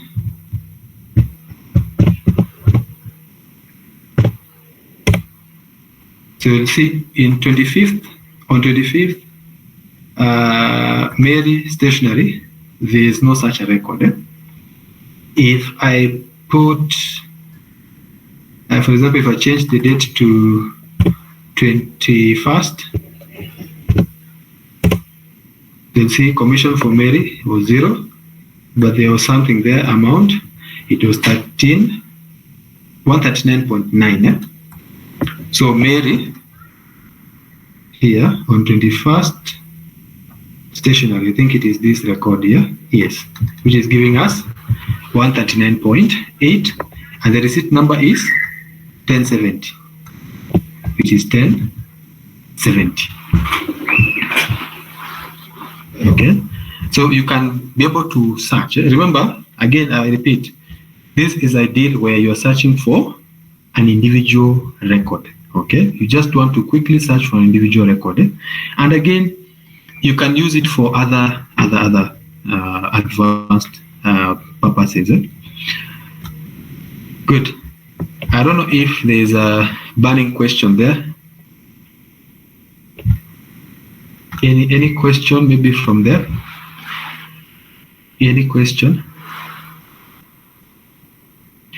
Good. So if there's no question, maybe, I don't know, I think we can take a short break so that when we come back, we talk about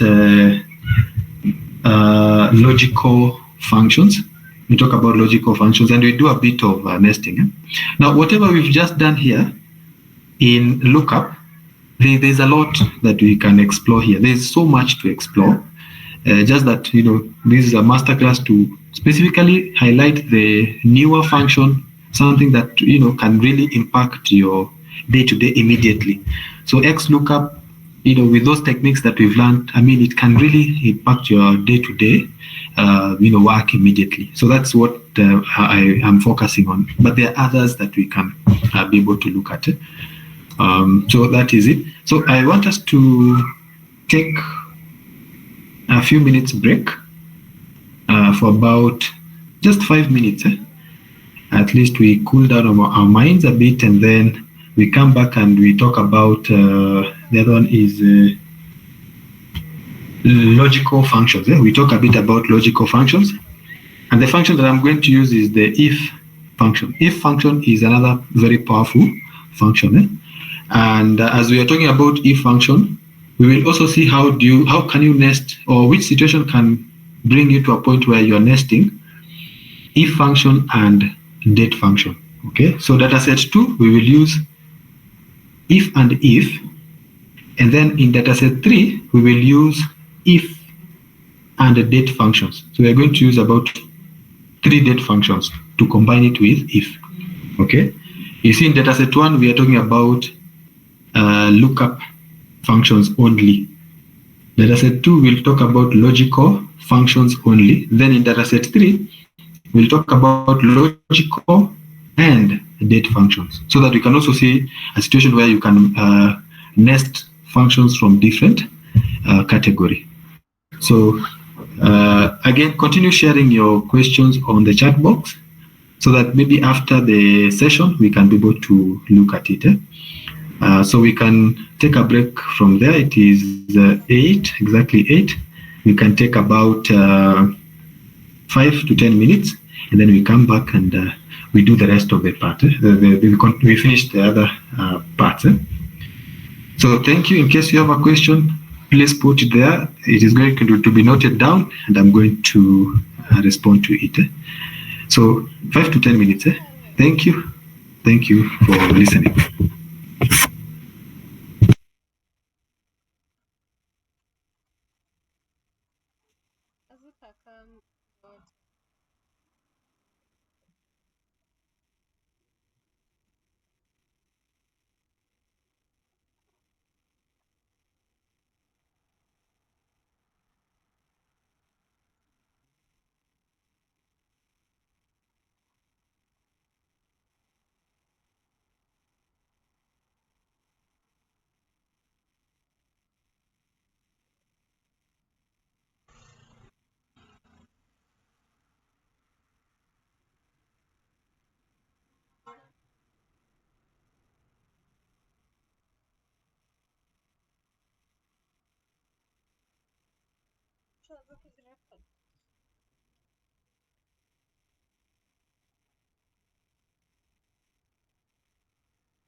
Tumeenda break.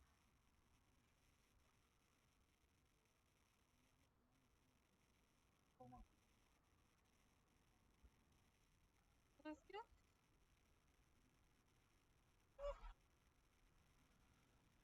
Guys, like,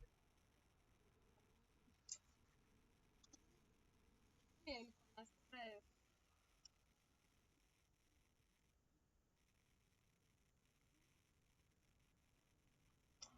Stress na Mungu. Sana natamani kwa kuna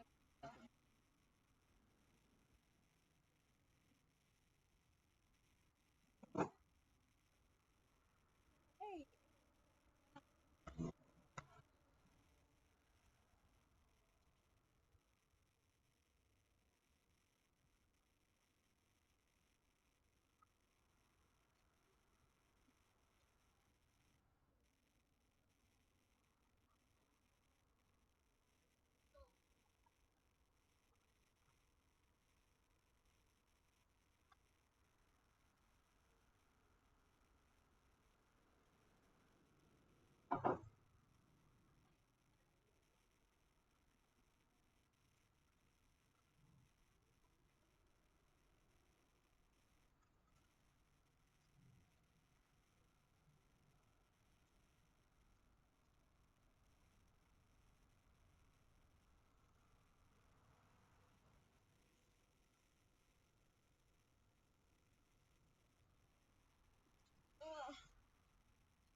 Okay, so we can resume. We can resume now. So ideally, we have talked about a bit of lookup functions, the nesting part of it. So the other to look at is on nesting functions. So the practical part of it.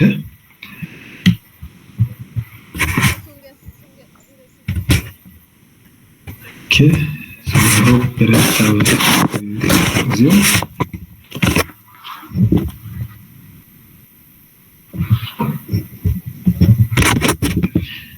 Are you able to see my screen?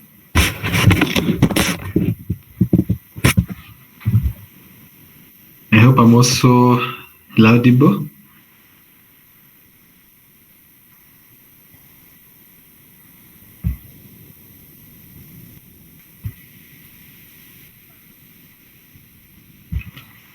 Albert, I hope you can hear me.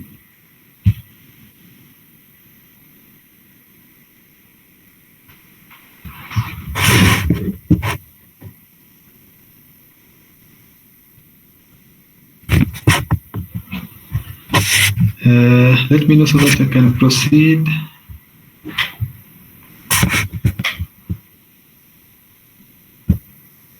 So I hope I'm audible enough. Okay, thank you, PG, for that. Yes, it is good because sometimes these online platforms you might talk for almost an hour, then you realize you're alone. So I may not want that to be a situation. So good. Now, let us now move to the other bit. where we talk about nesting logical functions. And I will use dataset 2. Dataset 2 is almost the same as dataset 1, but now it's a much bigger dataset. So let me go to dataset 2 here. So I would want to compute commission. I would want to compute commission based on the parameters in worksheet 1. Okay, I would want to compute parameters based on worksheet 1. So which is I would want to compute commission based on the parameters. Now, if I go to parameters here, you'd see these are the rates for payment of commission. So 0 to 2,000, 5%, 2,000 to 4,000, 7%, like that. And then 8,000 and above, 15% of commission. So if I look at dataset 2 here, for example, Mary, the transaction for Mary here, she will attract a certain rate of commission. Okay, that rate we need to get it from the parameters here. Okay, in the parameters worksheet. Now we need to put one formula in dataset 2 here that when we autofill downwards, or when we copy downwards that formula, it will give us the calculations, the desired calculations that we have. Okay. Now, the one function that you can use for such a scenario is the if function. If function. Okay. So the if function will basically run a test. And then after running the test, it will require us to say if we get a true value or a true answer to the test, what do we do? If we get false, what do we do? So normally it has two outputs, true or false. Okay, so we test something and then we say if it is true or false. For example, 3663.75 is equal to 5,000. True or false? So ideally that is false. And that is how if function works. You test. You test something and then you say if it is true or false. Okay? So there are two arguments in if function, whether it is true or false. So let us do the first one. Looking at the parameters here, the first one is 0 to 2,000, 5% commission. So what we are going to say in dataset 2 is if D2 is less than 2,000, give 5% commission. Give 5% commission, of course, of the sales. Let us do it. We say equals if, open bracket. So the logical test here is if this one is less than or equal to 2,000, then what do we do? That is the test. Whatever is in D2 is less than 2,000. So we need to say if that is true or false. So the function will return for us if that is true or false. So it will check. Let us see what it will give us. If I put a comma, so it's supposed to give us true or false. If I tap enter even without putting anything, it will say false. Now that is not true. Okay, whatever is here is not less than 2,000. Actually, it is not equal to or less than 2,000. So it is anything above 2,000. So 2001, 2000, moving upwards. It can be any amount above that. So that is false. Okay, that is the first test. Now, let me modify this formula. So you see, we can, now, instead of just allowing the function to give us true or false, we want a situation whereby if it says true, we do something. Instead of it giving us true, we want it to calculate something. Okay? So if it is true that whatever is here is less than 2,000, then we multiply that amount multiplied by, remember the 5%? Go to parameters by this amount here, 5%. And then of course this one we absolute by pressing function, or we put the dollar sign. We call it to absolute the cell, okay? Absoluting the cell.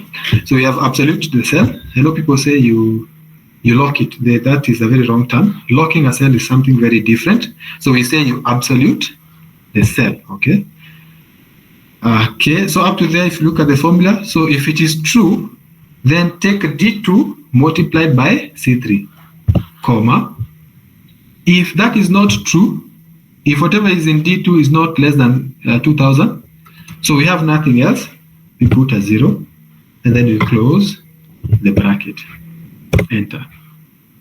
So you see it will tell us 0, because whatever in cell D2 is not less than 2,000. But now, that is just the first test. Because the other test here, parameters, we have to test if it is below 2,000. We have to test if it is below 4,000 but above 2,001. We have to test if it is below 6,000 but above. So these are tests. Now, if we decide to do all the tests, then we will have an issue. If we decide to do all the tests, I mean, that will be a very large amount of work. Because now it will mean if I go to dataset 2, I will do commission 1 where it is 2,000, commission 2 where it is below 4,000, commission 3 where it is below, I mean, it will be tedious. And then you see this one is below 4,000. Again, it is still below 8,000, but above 4,000. So you see, we need to put a formula, one formula here. So the best way to do it is by combining or nesting another function here. Instead of putting 0, we nest another if function to run the second test. So that if it fails below 2,000, it tests below 4,000.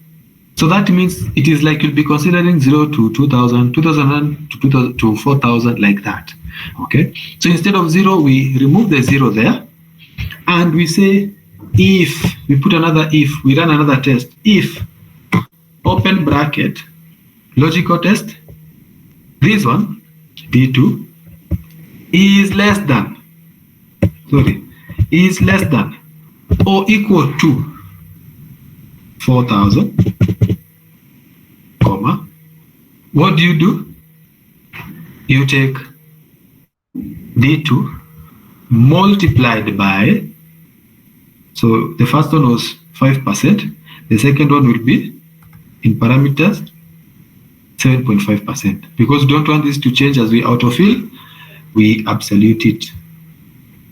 Therefore, we put the dollar signs, comma, value if false, you see there's this indicator that is helping us. Value if false, we put a 0, and we close the bracket. So that is the second test. Then I tap on enter. It will give me what? The calculation. Meaning, this amount here, it is true that it is below what? 4,000, but it is not below 2,000. Okay. So the question is it also below 6,000? You see, now once we have already done it, then it will be ignored by the other computations. Because look at it here, 3,600 and the parameters, it falls between these two. But it is also below 6,000. But it is going to be ignored because it has already been utilized here. Okay, because you see our formula, we are saying D2 is below the 3600. So let us add more functions, because now this is now nesting functions. So here, so look at the formula. So we have the first if function, then we have nested the second if function. Okay, so inside the second if function, again, we nest the third if function.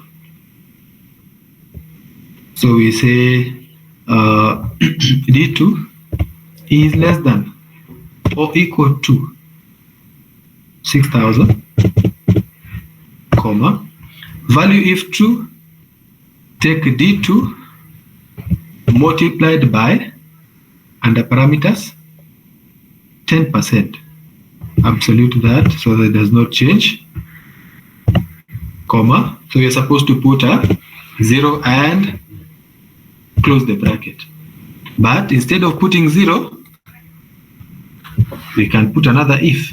So let me just tap enter first.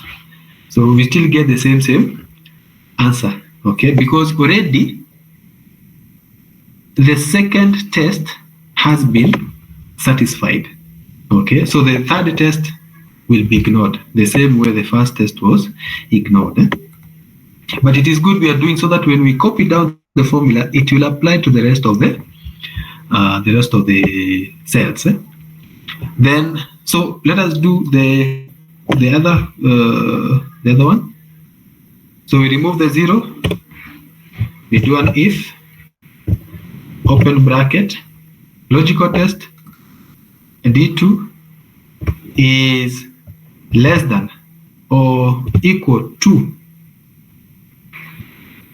8000.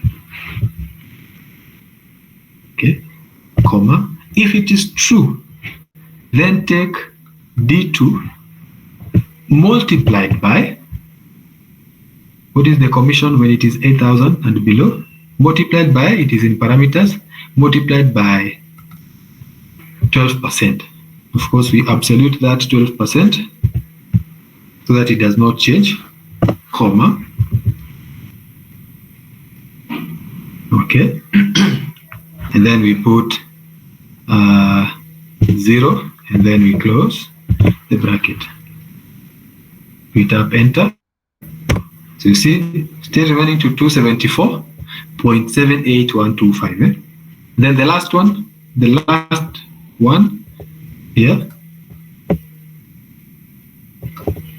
the 0. So the last one is where it is 8000 and above. So we remove the 0 and we do another if, open bracket. So the logical test again is a D2 is greater than, because now we want anything greater than 8000, not equal to, greater than 8000. So anything 8001 and above. Okay, so we will say 8000, anything greater than 8000, because if I say greater than or equal to, it will mean I'll consider also the 8000, and that will be a conflict between this one and this one.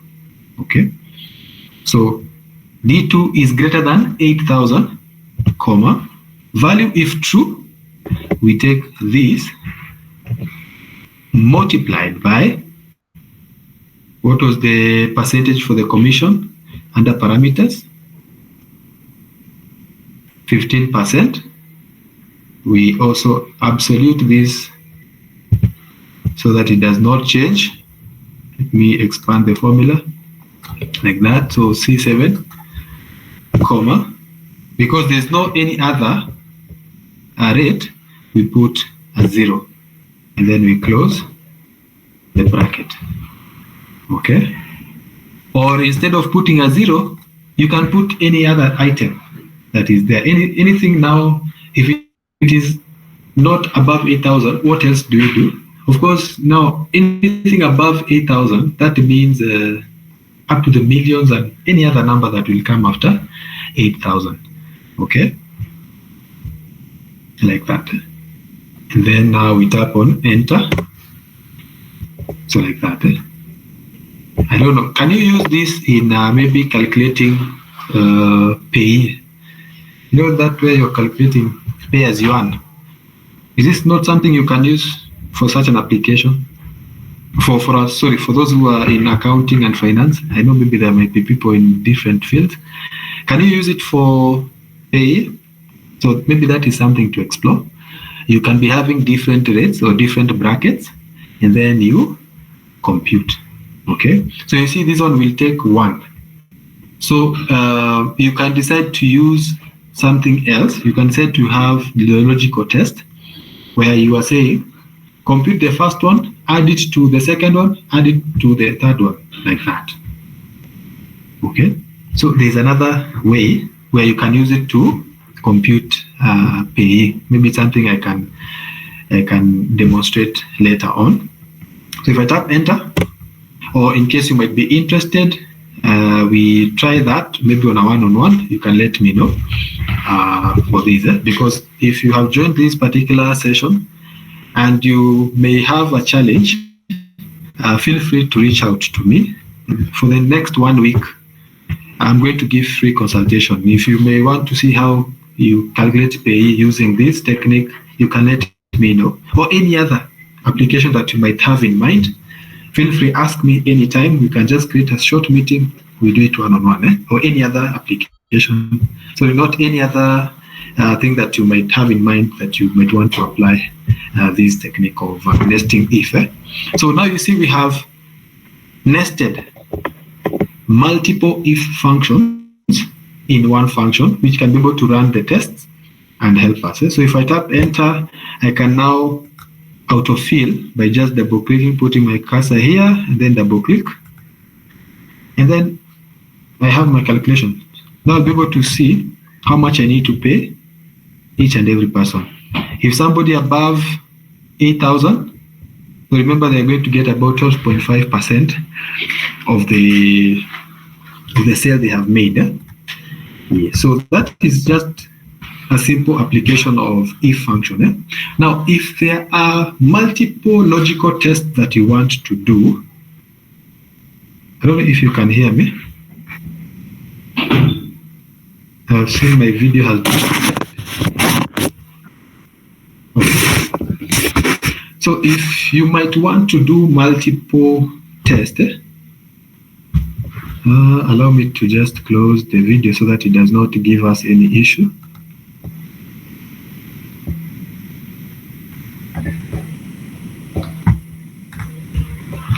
So if you might want to do other tests for, you see here we've been testing one item at a time. For example, equals if open bracket,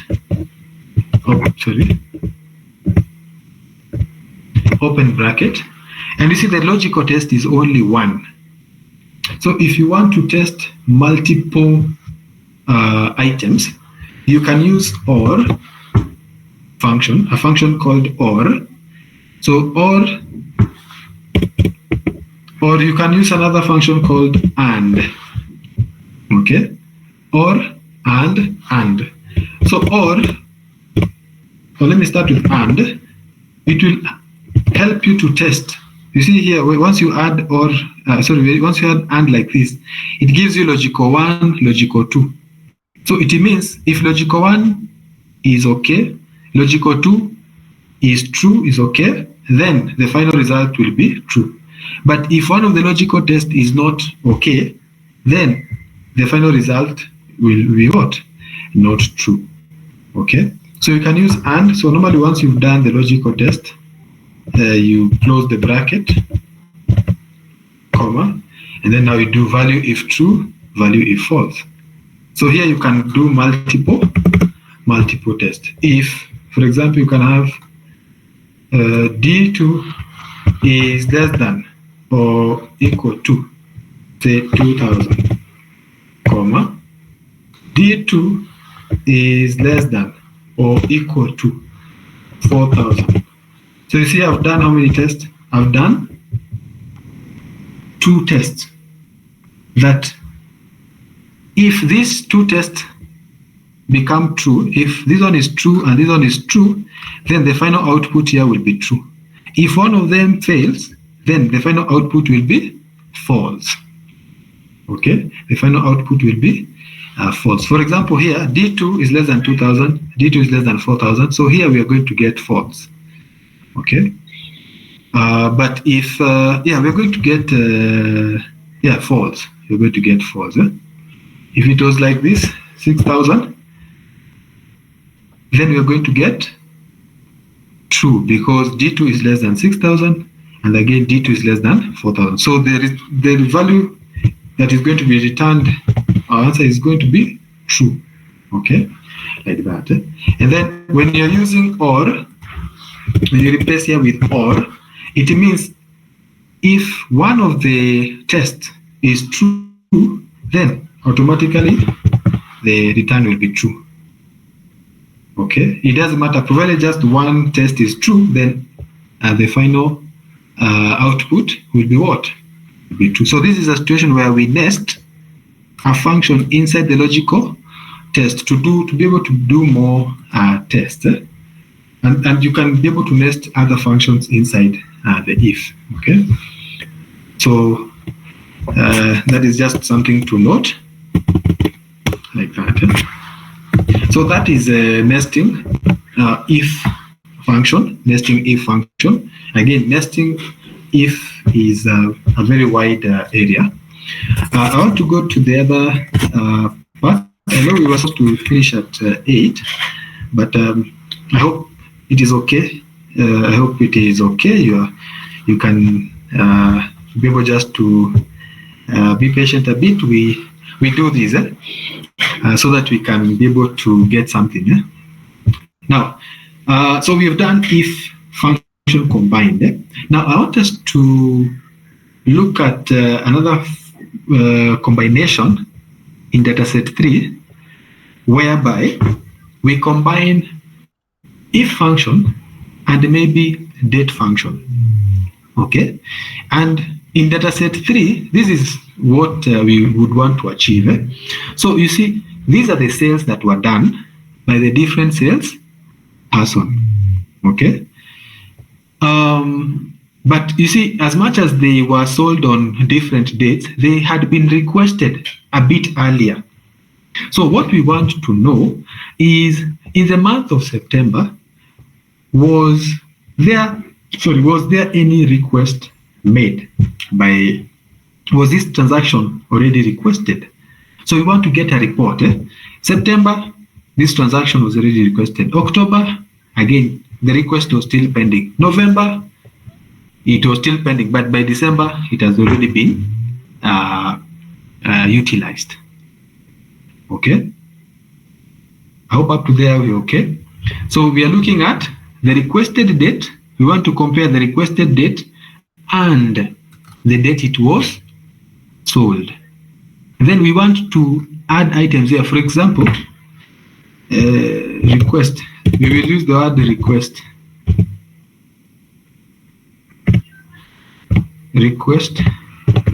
Request pending. Okay, we want to use the word request pending, or the other word we can use is request utilized. So we want to know, for example, here, this is November, this is September. So it means this request, let me use the word no request. Okay, so this one, let's just put it here, and then here we say no request. So that this is just a sample. This one, even this one, this is November, no request.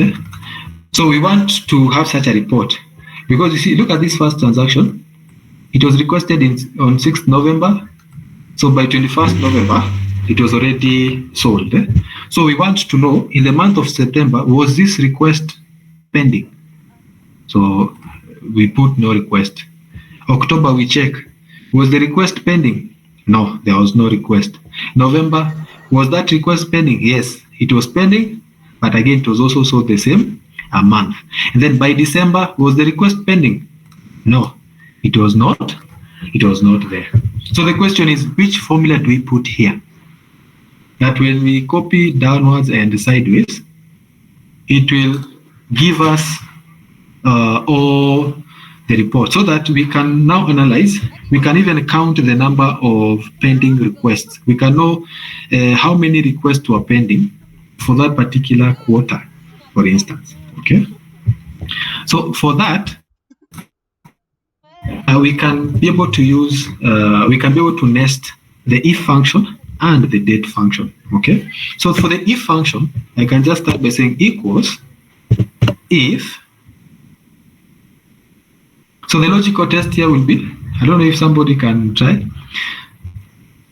What would be the test here? If you are to look at it, what would be the test here? Because we want to say, yes, yes, just what? Or how would we do that test? Yes, just what?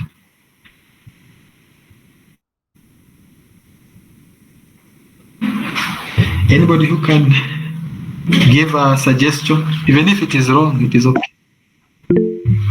Don't know if that is yes, Adolphus. Good evening, everyone. Good evening too.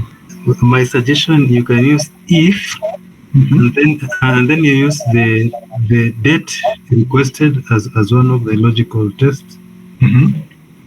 And then after that, you can use X lookup to get if the logical test is in September or not, and then you link it to that September. That is just my suggestion. Okay, good. So we also use an X lookup to check, because look at it, we want to know. Okay, let me explain it this way. But that is good. Thank you. Anybody else who might have a suggestion, if let's say you've come across such a scenario, what would you do? Anybody else with a suggestion?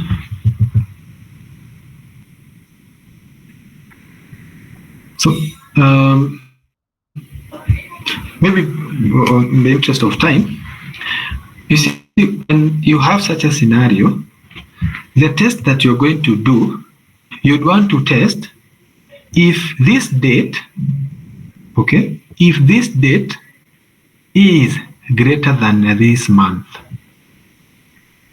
then if this date is less than this month. Okay, so we will test if September, okay, falls in between these two dates, the requested date and the date that the sale was made. Okay, so we want to test if the September falls in between these two dates. So meaning we need to do two tests. We need to do two tests. We need to do two logical tests. And if the two logical tests are met, then we can conclude and say, yes, this is true. So for example, if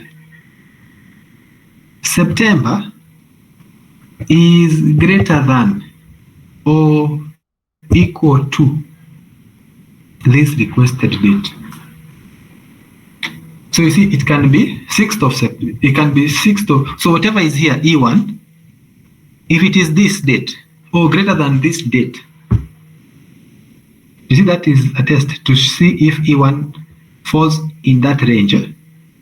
Okay, that is the first test. But you see, we have two tests. So what do we do? If we have two tests, what have I said we do?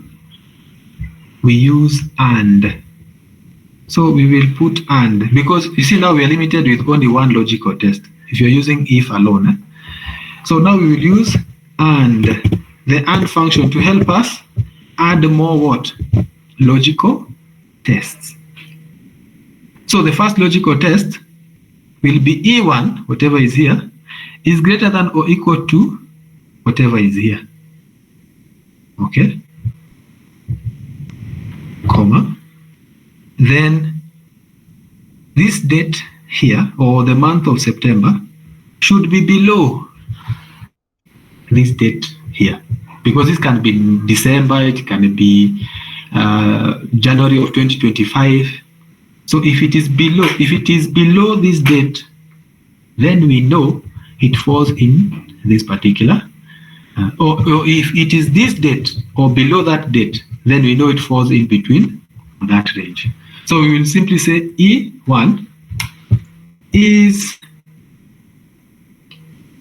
less than or equal to this.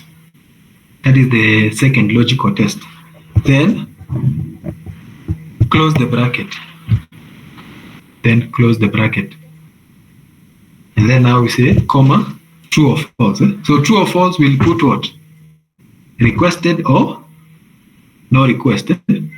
Requested or no request. Okay? But there is a catch here.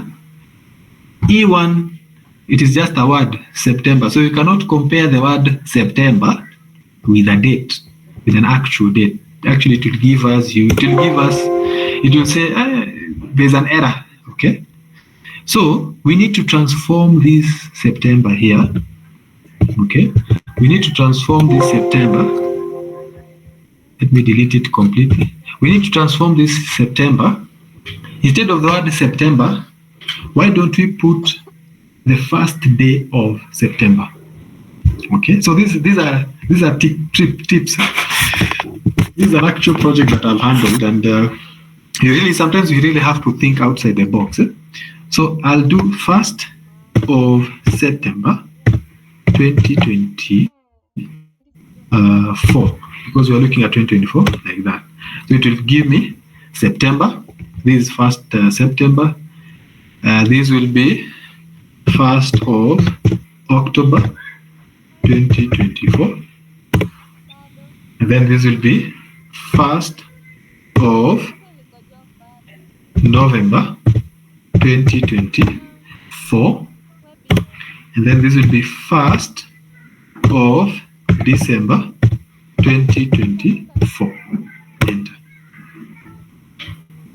So you see, now we have, instead of having the word September, which does not really, it is just a word, you can't really give it any meaning. Let me just convert it to a normal date. Yes. So you see, this is September, this is October, this is November, this is December. So instead of putting the word September and then comparing the word September with an actual date, so you end September with the first day of that September. Okay. Then now let us go back to our formula. Equals if the logical test E1, which is the start of September, is greater than or equal to this date, comma, what have we forgotten? And because we have multiple tests that we want to do, E1 is greater than or equal to A2. Then the other test is E1 is less than or equal to this one. Then close the bracket like that. So now we have two tests that we are doing. E1 greater than this one, this date here is greater than this. I know there's a flaw somewhere. Okay, there's a flaw somewhere we're going to see, but we're going to correct it. So that is the test, two tests. So if we get true that this one is greater than this and it is less than this, that means it falls in between. Then say it was requested. What were you writing? Requested. I think you were writing the word requested.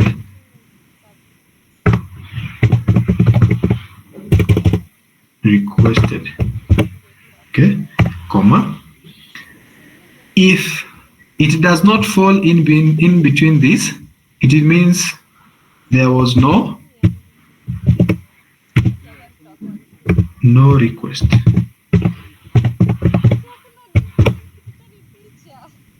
Bracket like that. Okay. So if I tap enter, so this will be what? No request. Is it true? There was no request. Let us test and see if this formula of ours works. So 6th November, no request. So it's true that was request. If I try to see in the month of November, again, no request. So it means there's an error. Look at it here. This is 1st of November. So this one represents November. Okay. Again, no request. Though there should be requested here. Okay. And the word requested should appear here. So there are two issues. So the first one, let me delete.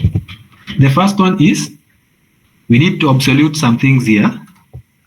So actually in my masterclass, the full masterclass, what I do, we first of all start with absoluting functions or absoluting cells. So we learn how to absolute the cells.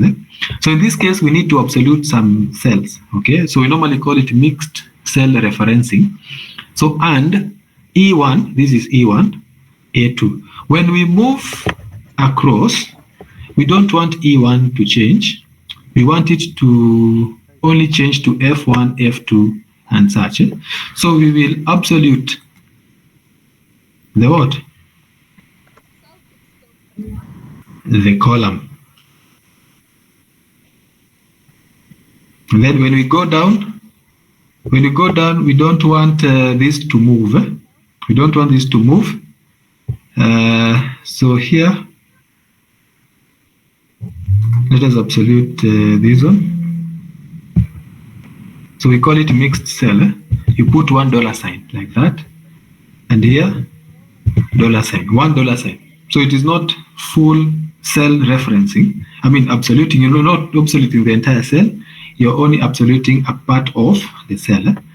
And then this one, A2, A3, because we are going to go down, so we need it to change from A2 to A3 to A4. So we absolute the column. We absolute the columns like that. So we put the $signs. So now when we tap enter, no request. So now when we autofill, again, we still have issue. So remember, 1st of November, this represents November. So if this is November, then there should be here requested. Now, the second issue then that exists is because we have set this as 1st of November, and you see the start date is 6th of November. So it means it is not greater than this. This date is not greater than this. That's why there is that requested. There's that error. So normally what you'd do to solve the last issue, to solve that issue, is to transform these request dates to the first day of the month. Okay, to transform these first dates to be the first day of the month. For example, this 6th November to transform to be 1st November. This one to be 1st October. This one 1st November. Because we just want to know if by that month, regardless of the start date, there was a request or not. Okay? So by transforming these dates to be the first of that month, then it will help us to know if there was a request or not. Now, how do we do that? Because now it will mean transforming this, but we don't want to distort our data and create another column. I don't know all that. So what we'll do, we will nest a function. And where do we nest the function? What is supposed to change? This one. A, this is A2. A2 is supposed to be transformed to fast. So here we remove A2, okay, and we replace A2 with a function that will transform this date. Which function is that? We call it the date function. So what I do, I'll open bracket and also close it. So in this bracket, instead of having A2, I put a function here that will transform this date into 1st of November. That function is date function. We call it the date function. So we open bracket. So you see it will have year, month, and day. Year, we will put an year function here. Year. And the serial number will be this date. Close the bracket, comma. For the month, we'll use the month function.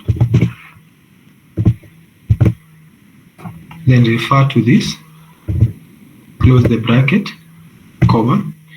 And then for the day, because we want all the days to be 1, we replace here with 1. You can even just put 1 like that. And then we close the bracket like that. So A2 has been transformed to this. So if you look, there's something we call formula auditing. So normally if you want to know what your formula is telling you, select that formula like this. Then you press function 9 on your keyboard. It will give you the result. For example, once I've just selected, you see it is telling me 45597. 45597, it is the same as 1st of November 2024, because in Excel, dates are normally also stored as numbers. Dates are stored as numbers. So that is how you'd go about it. But remember, because you're going to autofill, we need to put a $sign here and another $sign here, like that. I don't know if that is okay, up to there. So what this formula is going to do, we're going to say E1 is greater than, instead of saying 6th November, it will take that 6th November and convert it to 1st November using up to here. And then so it will be E1 is greater than 1st of November. And then the rest will continue. So let us see if it now works. Enter. So if I now autofill to the sides, so you see requested. If I double click for the downwards, so we can now see our report is ready.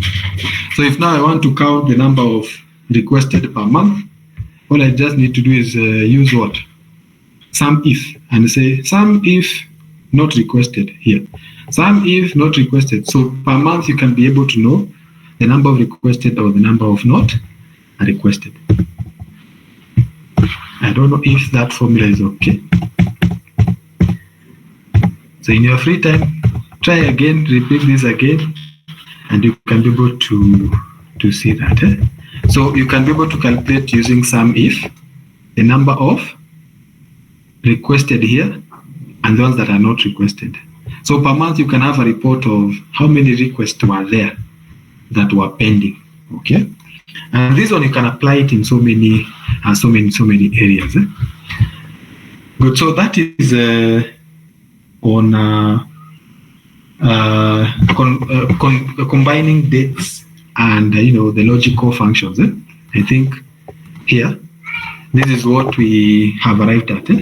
We have combined if and also the date functions, and then inside the date functions we have also nested some other functions, which is year and month. Okay, so you can nest as many functions, provided you understand how nesting works. Then you can be able to do so much with nesting of functions. Okay. Now, I think the last part. So this was the maybe a very more technical part. The other one is when you're using practice file 2. If again there's a question here, feel free to write it down, or you can also request a one-on-one so that we can, any day you can be able to have a meeting and I can demonstrate it with you. So I think that is one thing I'll give it to you as a thank you for joining this masterclass for today. So let me go to the other practice file, which is practice file number 2. Okay. So in that practice file, we are going to look at what we call advanced filtering techniques. Okay, advanced filtering techniques. Let me close that one. There's a question that was raised by someone. Practice file 2. So there's a question that was raised by somebody asking, what if you want to extract a date of ranges? I think I had seen that. I don't know if it is you, Adolphus, but you had asked, what if you want to extract a range of dates? So you can use the function, but it normally does not give you a good output. So what you can use is what we call the advanced filter command. So the advanced filter command is very powerful. If you have mastered it before, I mean, there are other techniques that you can use that can really come in handy. I would not want to miss that. I'd rather not do anything else, but not miss on that. So the advanced filter command, it is here. When you go to data, here, data tab, under the sort and filter group, here it is, advanced. Okay. Yeah. So you see, it is, you can even see the description there, options for filtering using complex criteria. And one of the things that I want to do is to talk about how you set the advanced filter. So number one, you need to set the criteria. Okay. For example, I want to extract data about John here.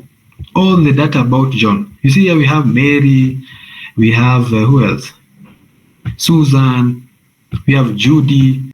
So we want to extract information about John. And remember, there's a difference between filtering data and extracting data. Filtering, it is just simply retaining a small part. But extracting, you go beyond filtering. You pull out a certain part of data and have it as new data in a separate place. So the advanced filter will extract your data. So don't use it interchangeably with this command here, the filter command. No. When you use advanced filter, it will actually cut your data. Or, I mean, it will cut the data and reduce it as per your settings. So it is always good to be careful with these advanced filter command. And even at the expert level, where you're using programming language to maybe do some other things, this command is still very, very powerful. Okay, so for this masterclass, I would not really want to miss this one. Now, the first thing you do when it comes to filtering or to extracting data is to say what you want to extract, or to define the criteria to be followed for data to be extracted. Okay. Now, if I click on the advanced filter, look at it here. So automatically, so this is the dialog box that will create. There are two actions: filter in place and then copy to another location. Now, if you filter in place, as I've said, because this tool extracts data, if you filter in place, it will trim your data. Let me use that word. It will trim your data, and sometimes you may not even be able to undo that action. Okay, so most of the time we use copy to another location so that we trim the data, but we do not affect the original data set. Okay, then the list range is where your data is going to be stored. So this data set, for example, and then the criteria is what is going to, I mean, the directions to be followed to extract the data. And then copy to is where you copy the data. Now, this is very simple when you're starting. but there are other advanced techniques that I want to show. I want to demonstrate a simple one, then I demonstrate maybe a more complex one. For those who maybe have not used this before. So the first thing, you define the criteria. So this criteria, you need to write it somewhere on the worksheet, okay? And this is how you go about it. So before you launch this, go somewhere.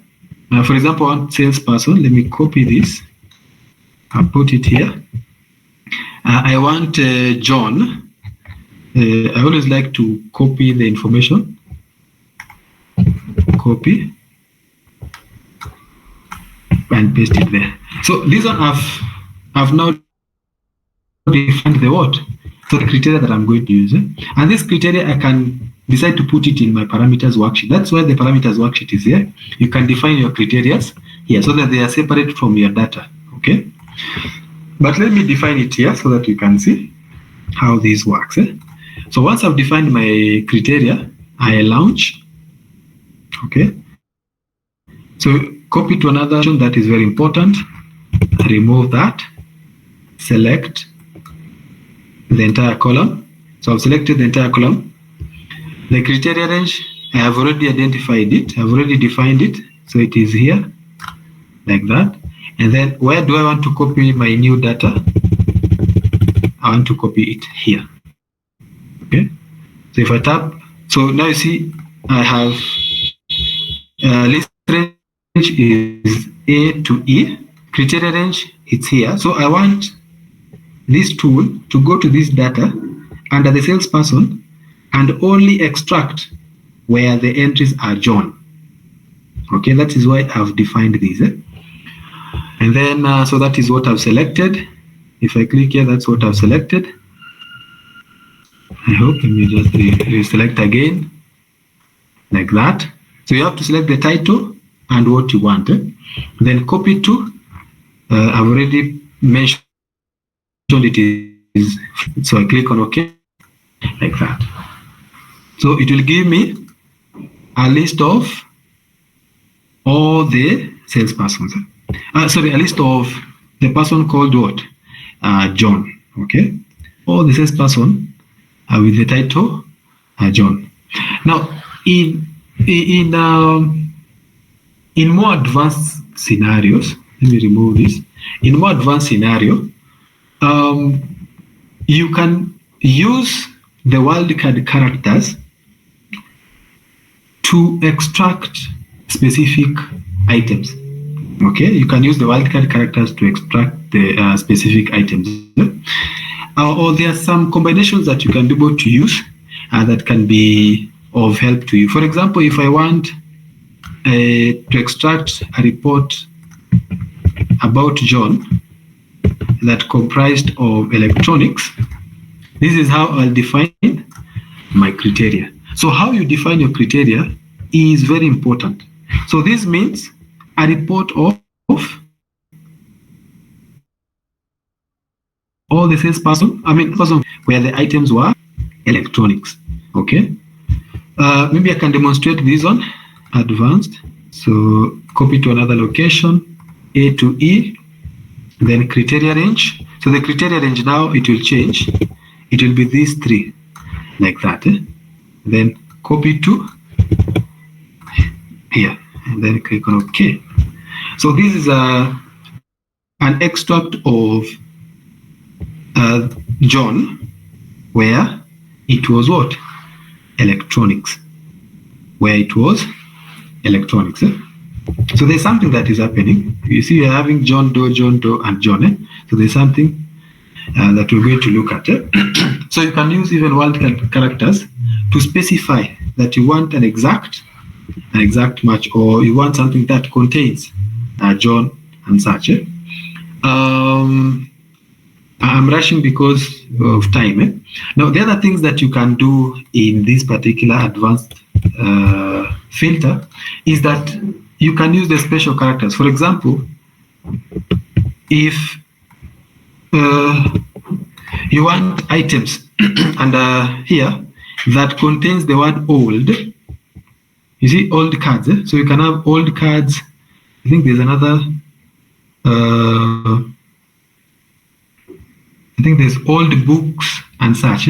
If you want items that contain the word old, so all you need to do is to have something like sort. So anything that has the word old will be extracted. Okay, so there are so many techniques. It's an amazing tool to use.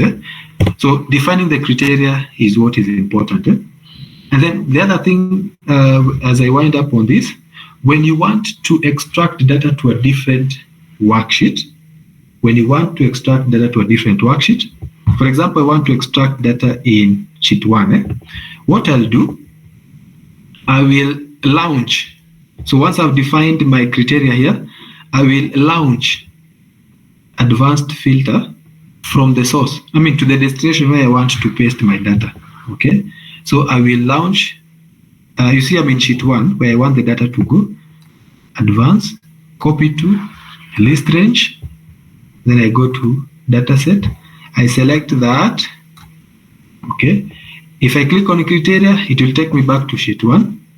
I go back to dataset 4 where the criteria is, then I define it, and then copy to.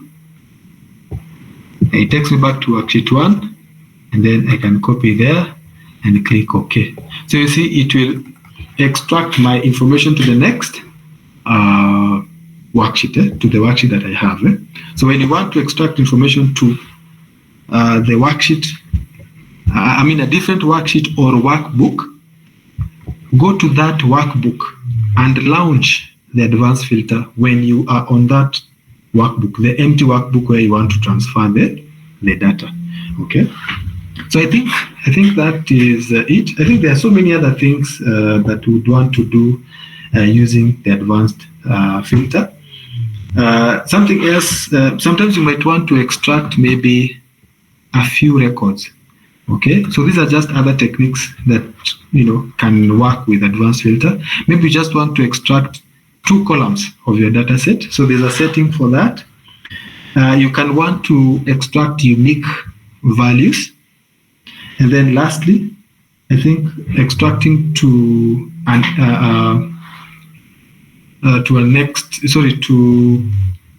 other documents. I think I've already mentioned that. So you can extract to a different worksheet or workbook. The other techniques is that you can extract unique values, and you can also extract minimal records. So those are other techniques that can be done using the advanced filter, which are very, very, very interesting. I don't think there's anything. So that is practice file 2.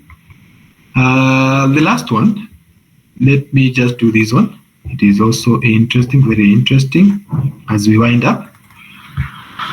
So the last one is where we have, there's something called subtotals. Subtotals. So when you want to create a very quick report, you can use the subtotal command. So subtotal command is found under data here, under the outline group. There's this particular command. So just click on your data. Always make sure your data set is organized very well. So click on subtotal, click on your data first. Then before you click on subtotal, ask yourself one question. Where do you want, what are you analyzing? For example, if you want to analyze the performance of the salesperson, then sort the salespersons first. Sort them in ascending order. Go to data. So sort them in ascending or descending order, so that the data can be grouped. Okay, because we want a report based on the salesperson. If you want a report based on items, then we do that. We sort the items. Then once you've sorted the column that you're interested in, click on subtotal. You'll get this subtotal command. You'll get this subtotal command. So you see, it is asking at each change in. So here we need to change that one and use the salesperson. That is what we want to group together. And then which function do we use? We want to calculate something, not performance remarks. So you see, add subtotal to So add subtotal to amount. Okay. So we want under each salesperson that we have sorted, we sum the amount column. Okay.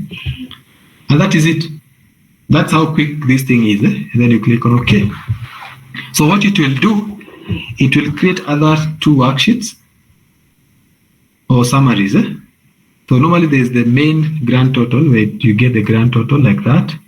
And then you have this one where we have sort of like a summary. So we have John Doe total like that, and Mary. And then of course you have the grand total. So normally there's always an issue copying this. So it is always very hard to copy and paste this. So if I create a new worksheet and I want to control this, control copy, and say paste it here, it will always give me all the records, so not the summary. Okay, so the way to go about it when you have used the subtotal, so it is not using the copy and paste. So what you do, you use the go to special. Okay, so once you've done your summary, use the go to special. You can go to home tab under the filter. Under find and select. Here, go to special. Okay, use the go to special. Click on it, and then choose visible cells only. So you want to go to the cells that are visible. Okay, you want to go to cells that are visible. I don't know if my screen is okay. I hope you can be able to see it. So cells that are visible. So if I click on OK under checking this, it will select the visible cells on my behalf. Whatever I'm seeing, that is what will be selected. So now I'll say control copy, and then I go to worksheet 1 and say paste values. So like that. So now I can even be able now to create something from this. If it is a chart or something, I can be able to create it from that. So that is how to create a very quick report on using the subtotal. So this one, let me remove the subtotal. Remove all, like that. So lastly, as I wind up, is how to print. So when you want to print, of course, there are a few things that you need to look at. It is these views. I think this is always a problem when it comes to printing. So when you want to print your document, one of the tips that I'll give so that we finalize is always make sure you look at the view that you're currently in. Okay, and you can go to View tab. Here, Workbook Views. This is the normal view, what we are currently using. So if you want to really understand what you're printing, always change to page layout view. So click on page layout, and it will give you the document splitted into paginated sections. So this is page 1, page 2, like that. So you can be able to see that your column, some of your columns will go to the next page. And then so there's the other thing that I can talk about is what we call page breaks. So this blank space in between is what we call a page break. And sometimes you can create your own page break if you want to restrict where, for example, data is supposed to be. And if you want to change where the page break is, change the view to page break view, and then you can be able to move this cursor. For example, I want my page to also include the tax amount. So you see now page 1 will also include the tax amount. So I think let me mention after that. I think working with page breaks is important, and also something else like under the page layout, there's this scale to fit there's some worksheet options. So all these are used to set your printing preference. And always make sure the moment you set these settings here, also make sure you set the same settings on your printer, so that you don't set the page 1 to be here, but by the time you click on print, on the other side it prints something different. So it is always good to match or to have those settings matching. So I think because of time, I think I will stop at that. I think the most important one was the highlight where we do nesting of function. I hope and I pray that at least I've been able to to do something today for this particular masterclass. As I've said, we are going to have, I'm going to give everyone in this particular session, like free consultations in case there's something you would want to do or you are trying this and you get stuck. I'm free and available the whole of next week for you to consult, and we can always do a one-on-one and I assist you on where you're stuck. So I think I can leave it at that. I don't think there's anything else. I don't know if Samantha, I think Samantha had already left the office.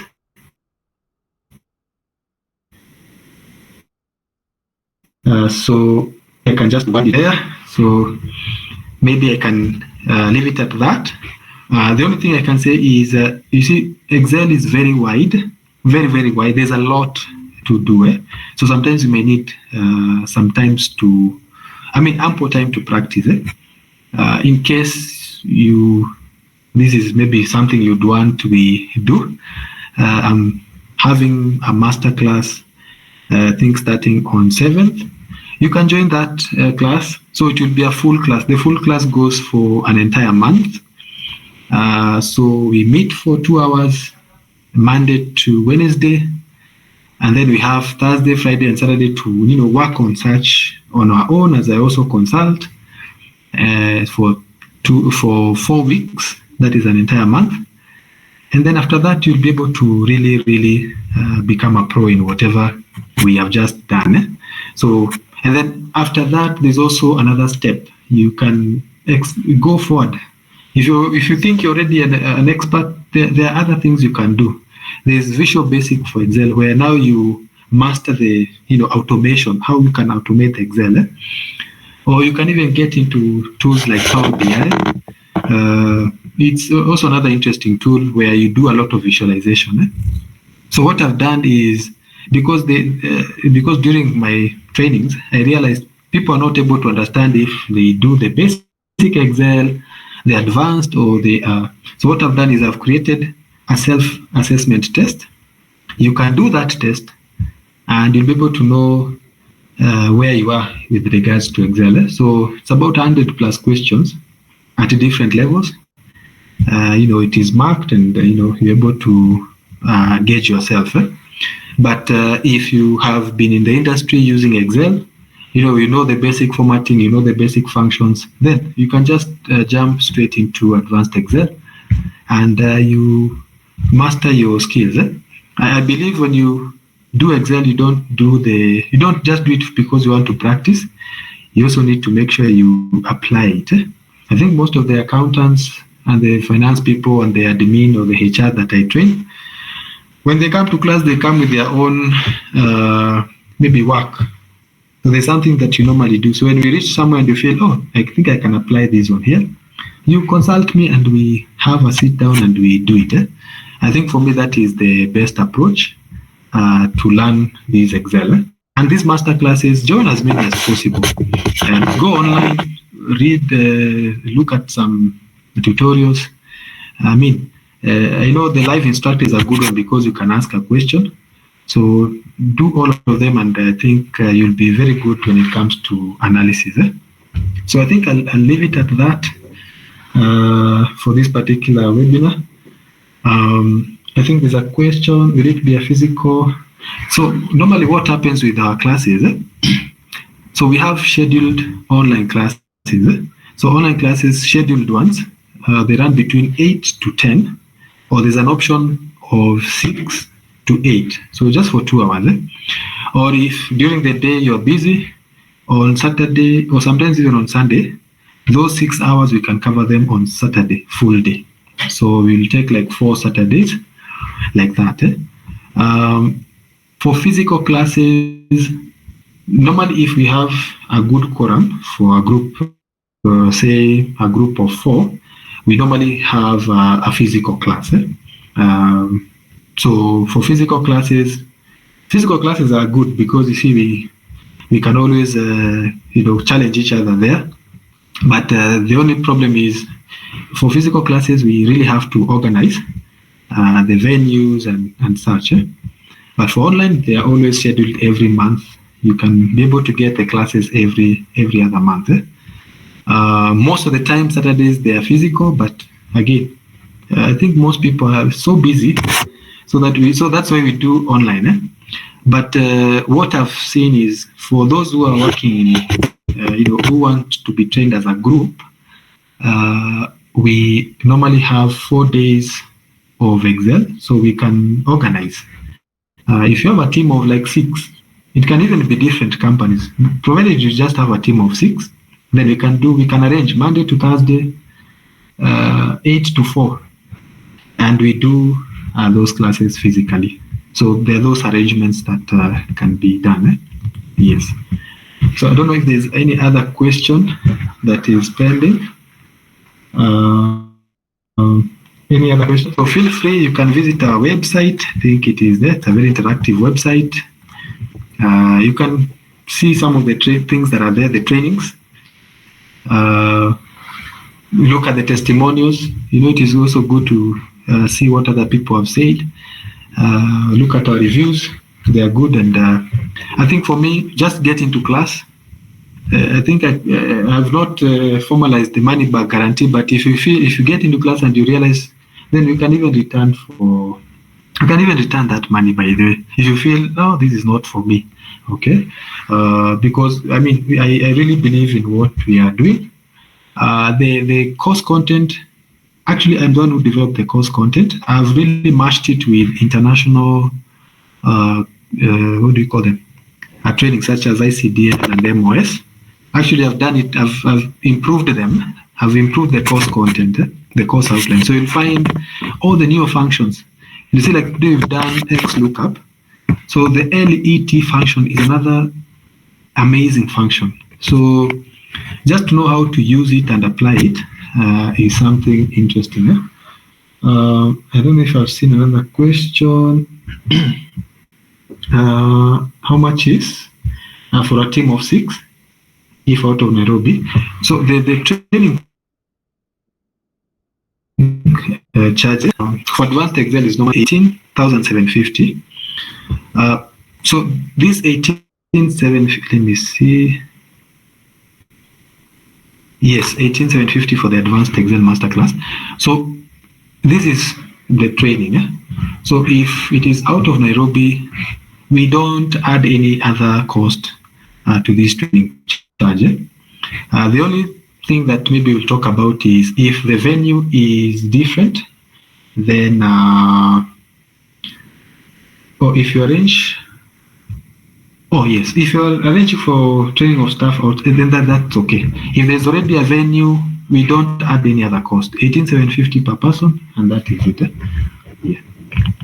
So times 6, we have the trainer. If it is a group of 6, I think that is, we require only 1 trainer. If the group is much bigger than that, then we'll have 2 trainers to make it more effective.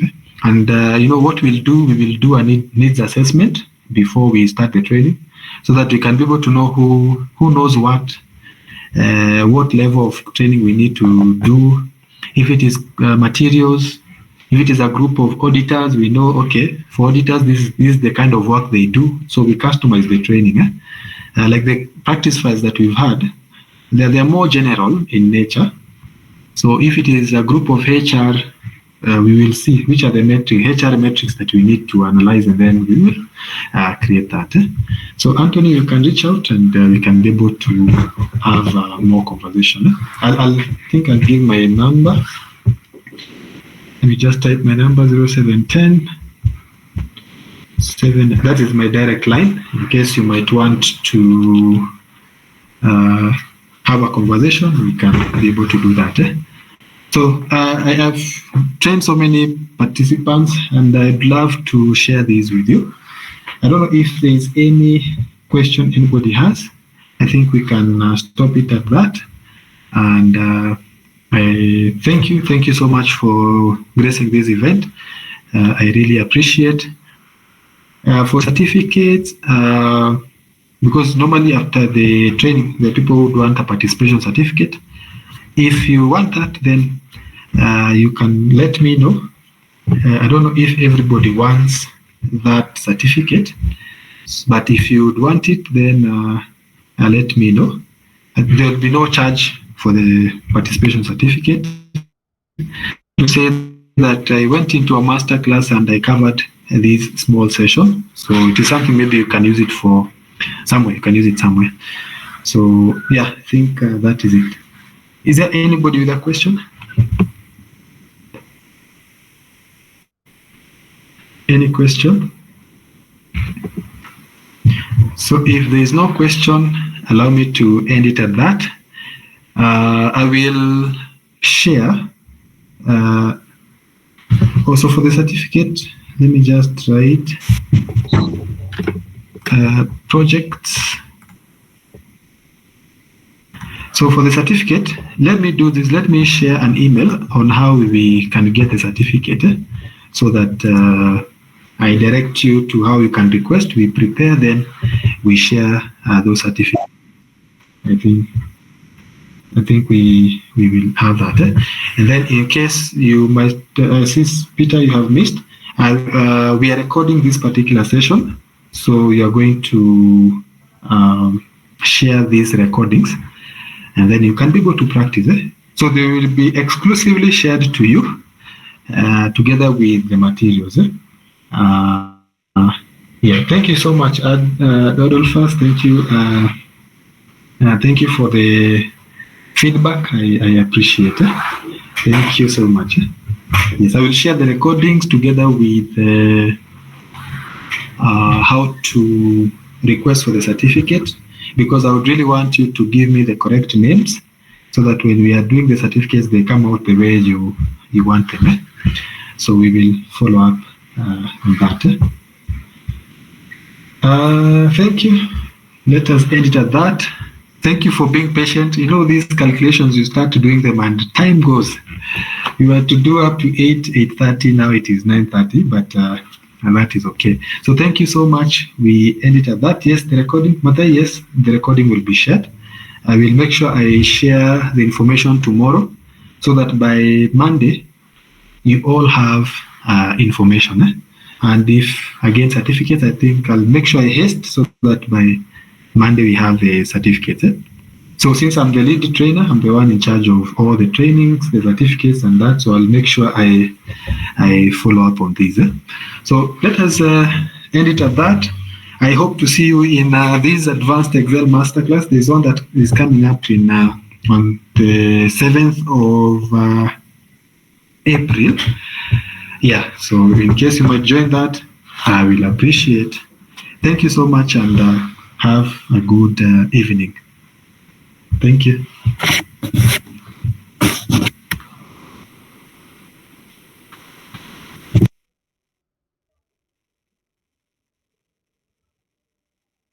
Thank you.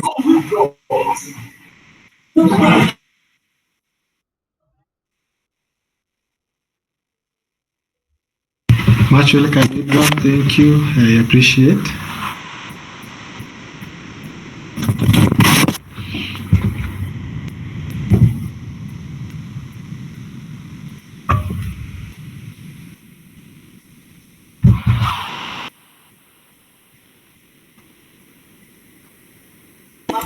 And online.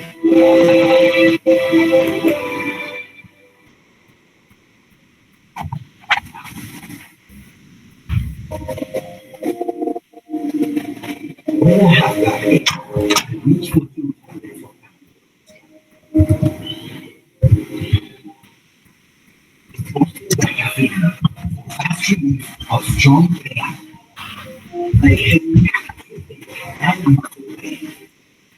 finally,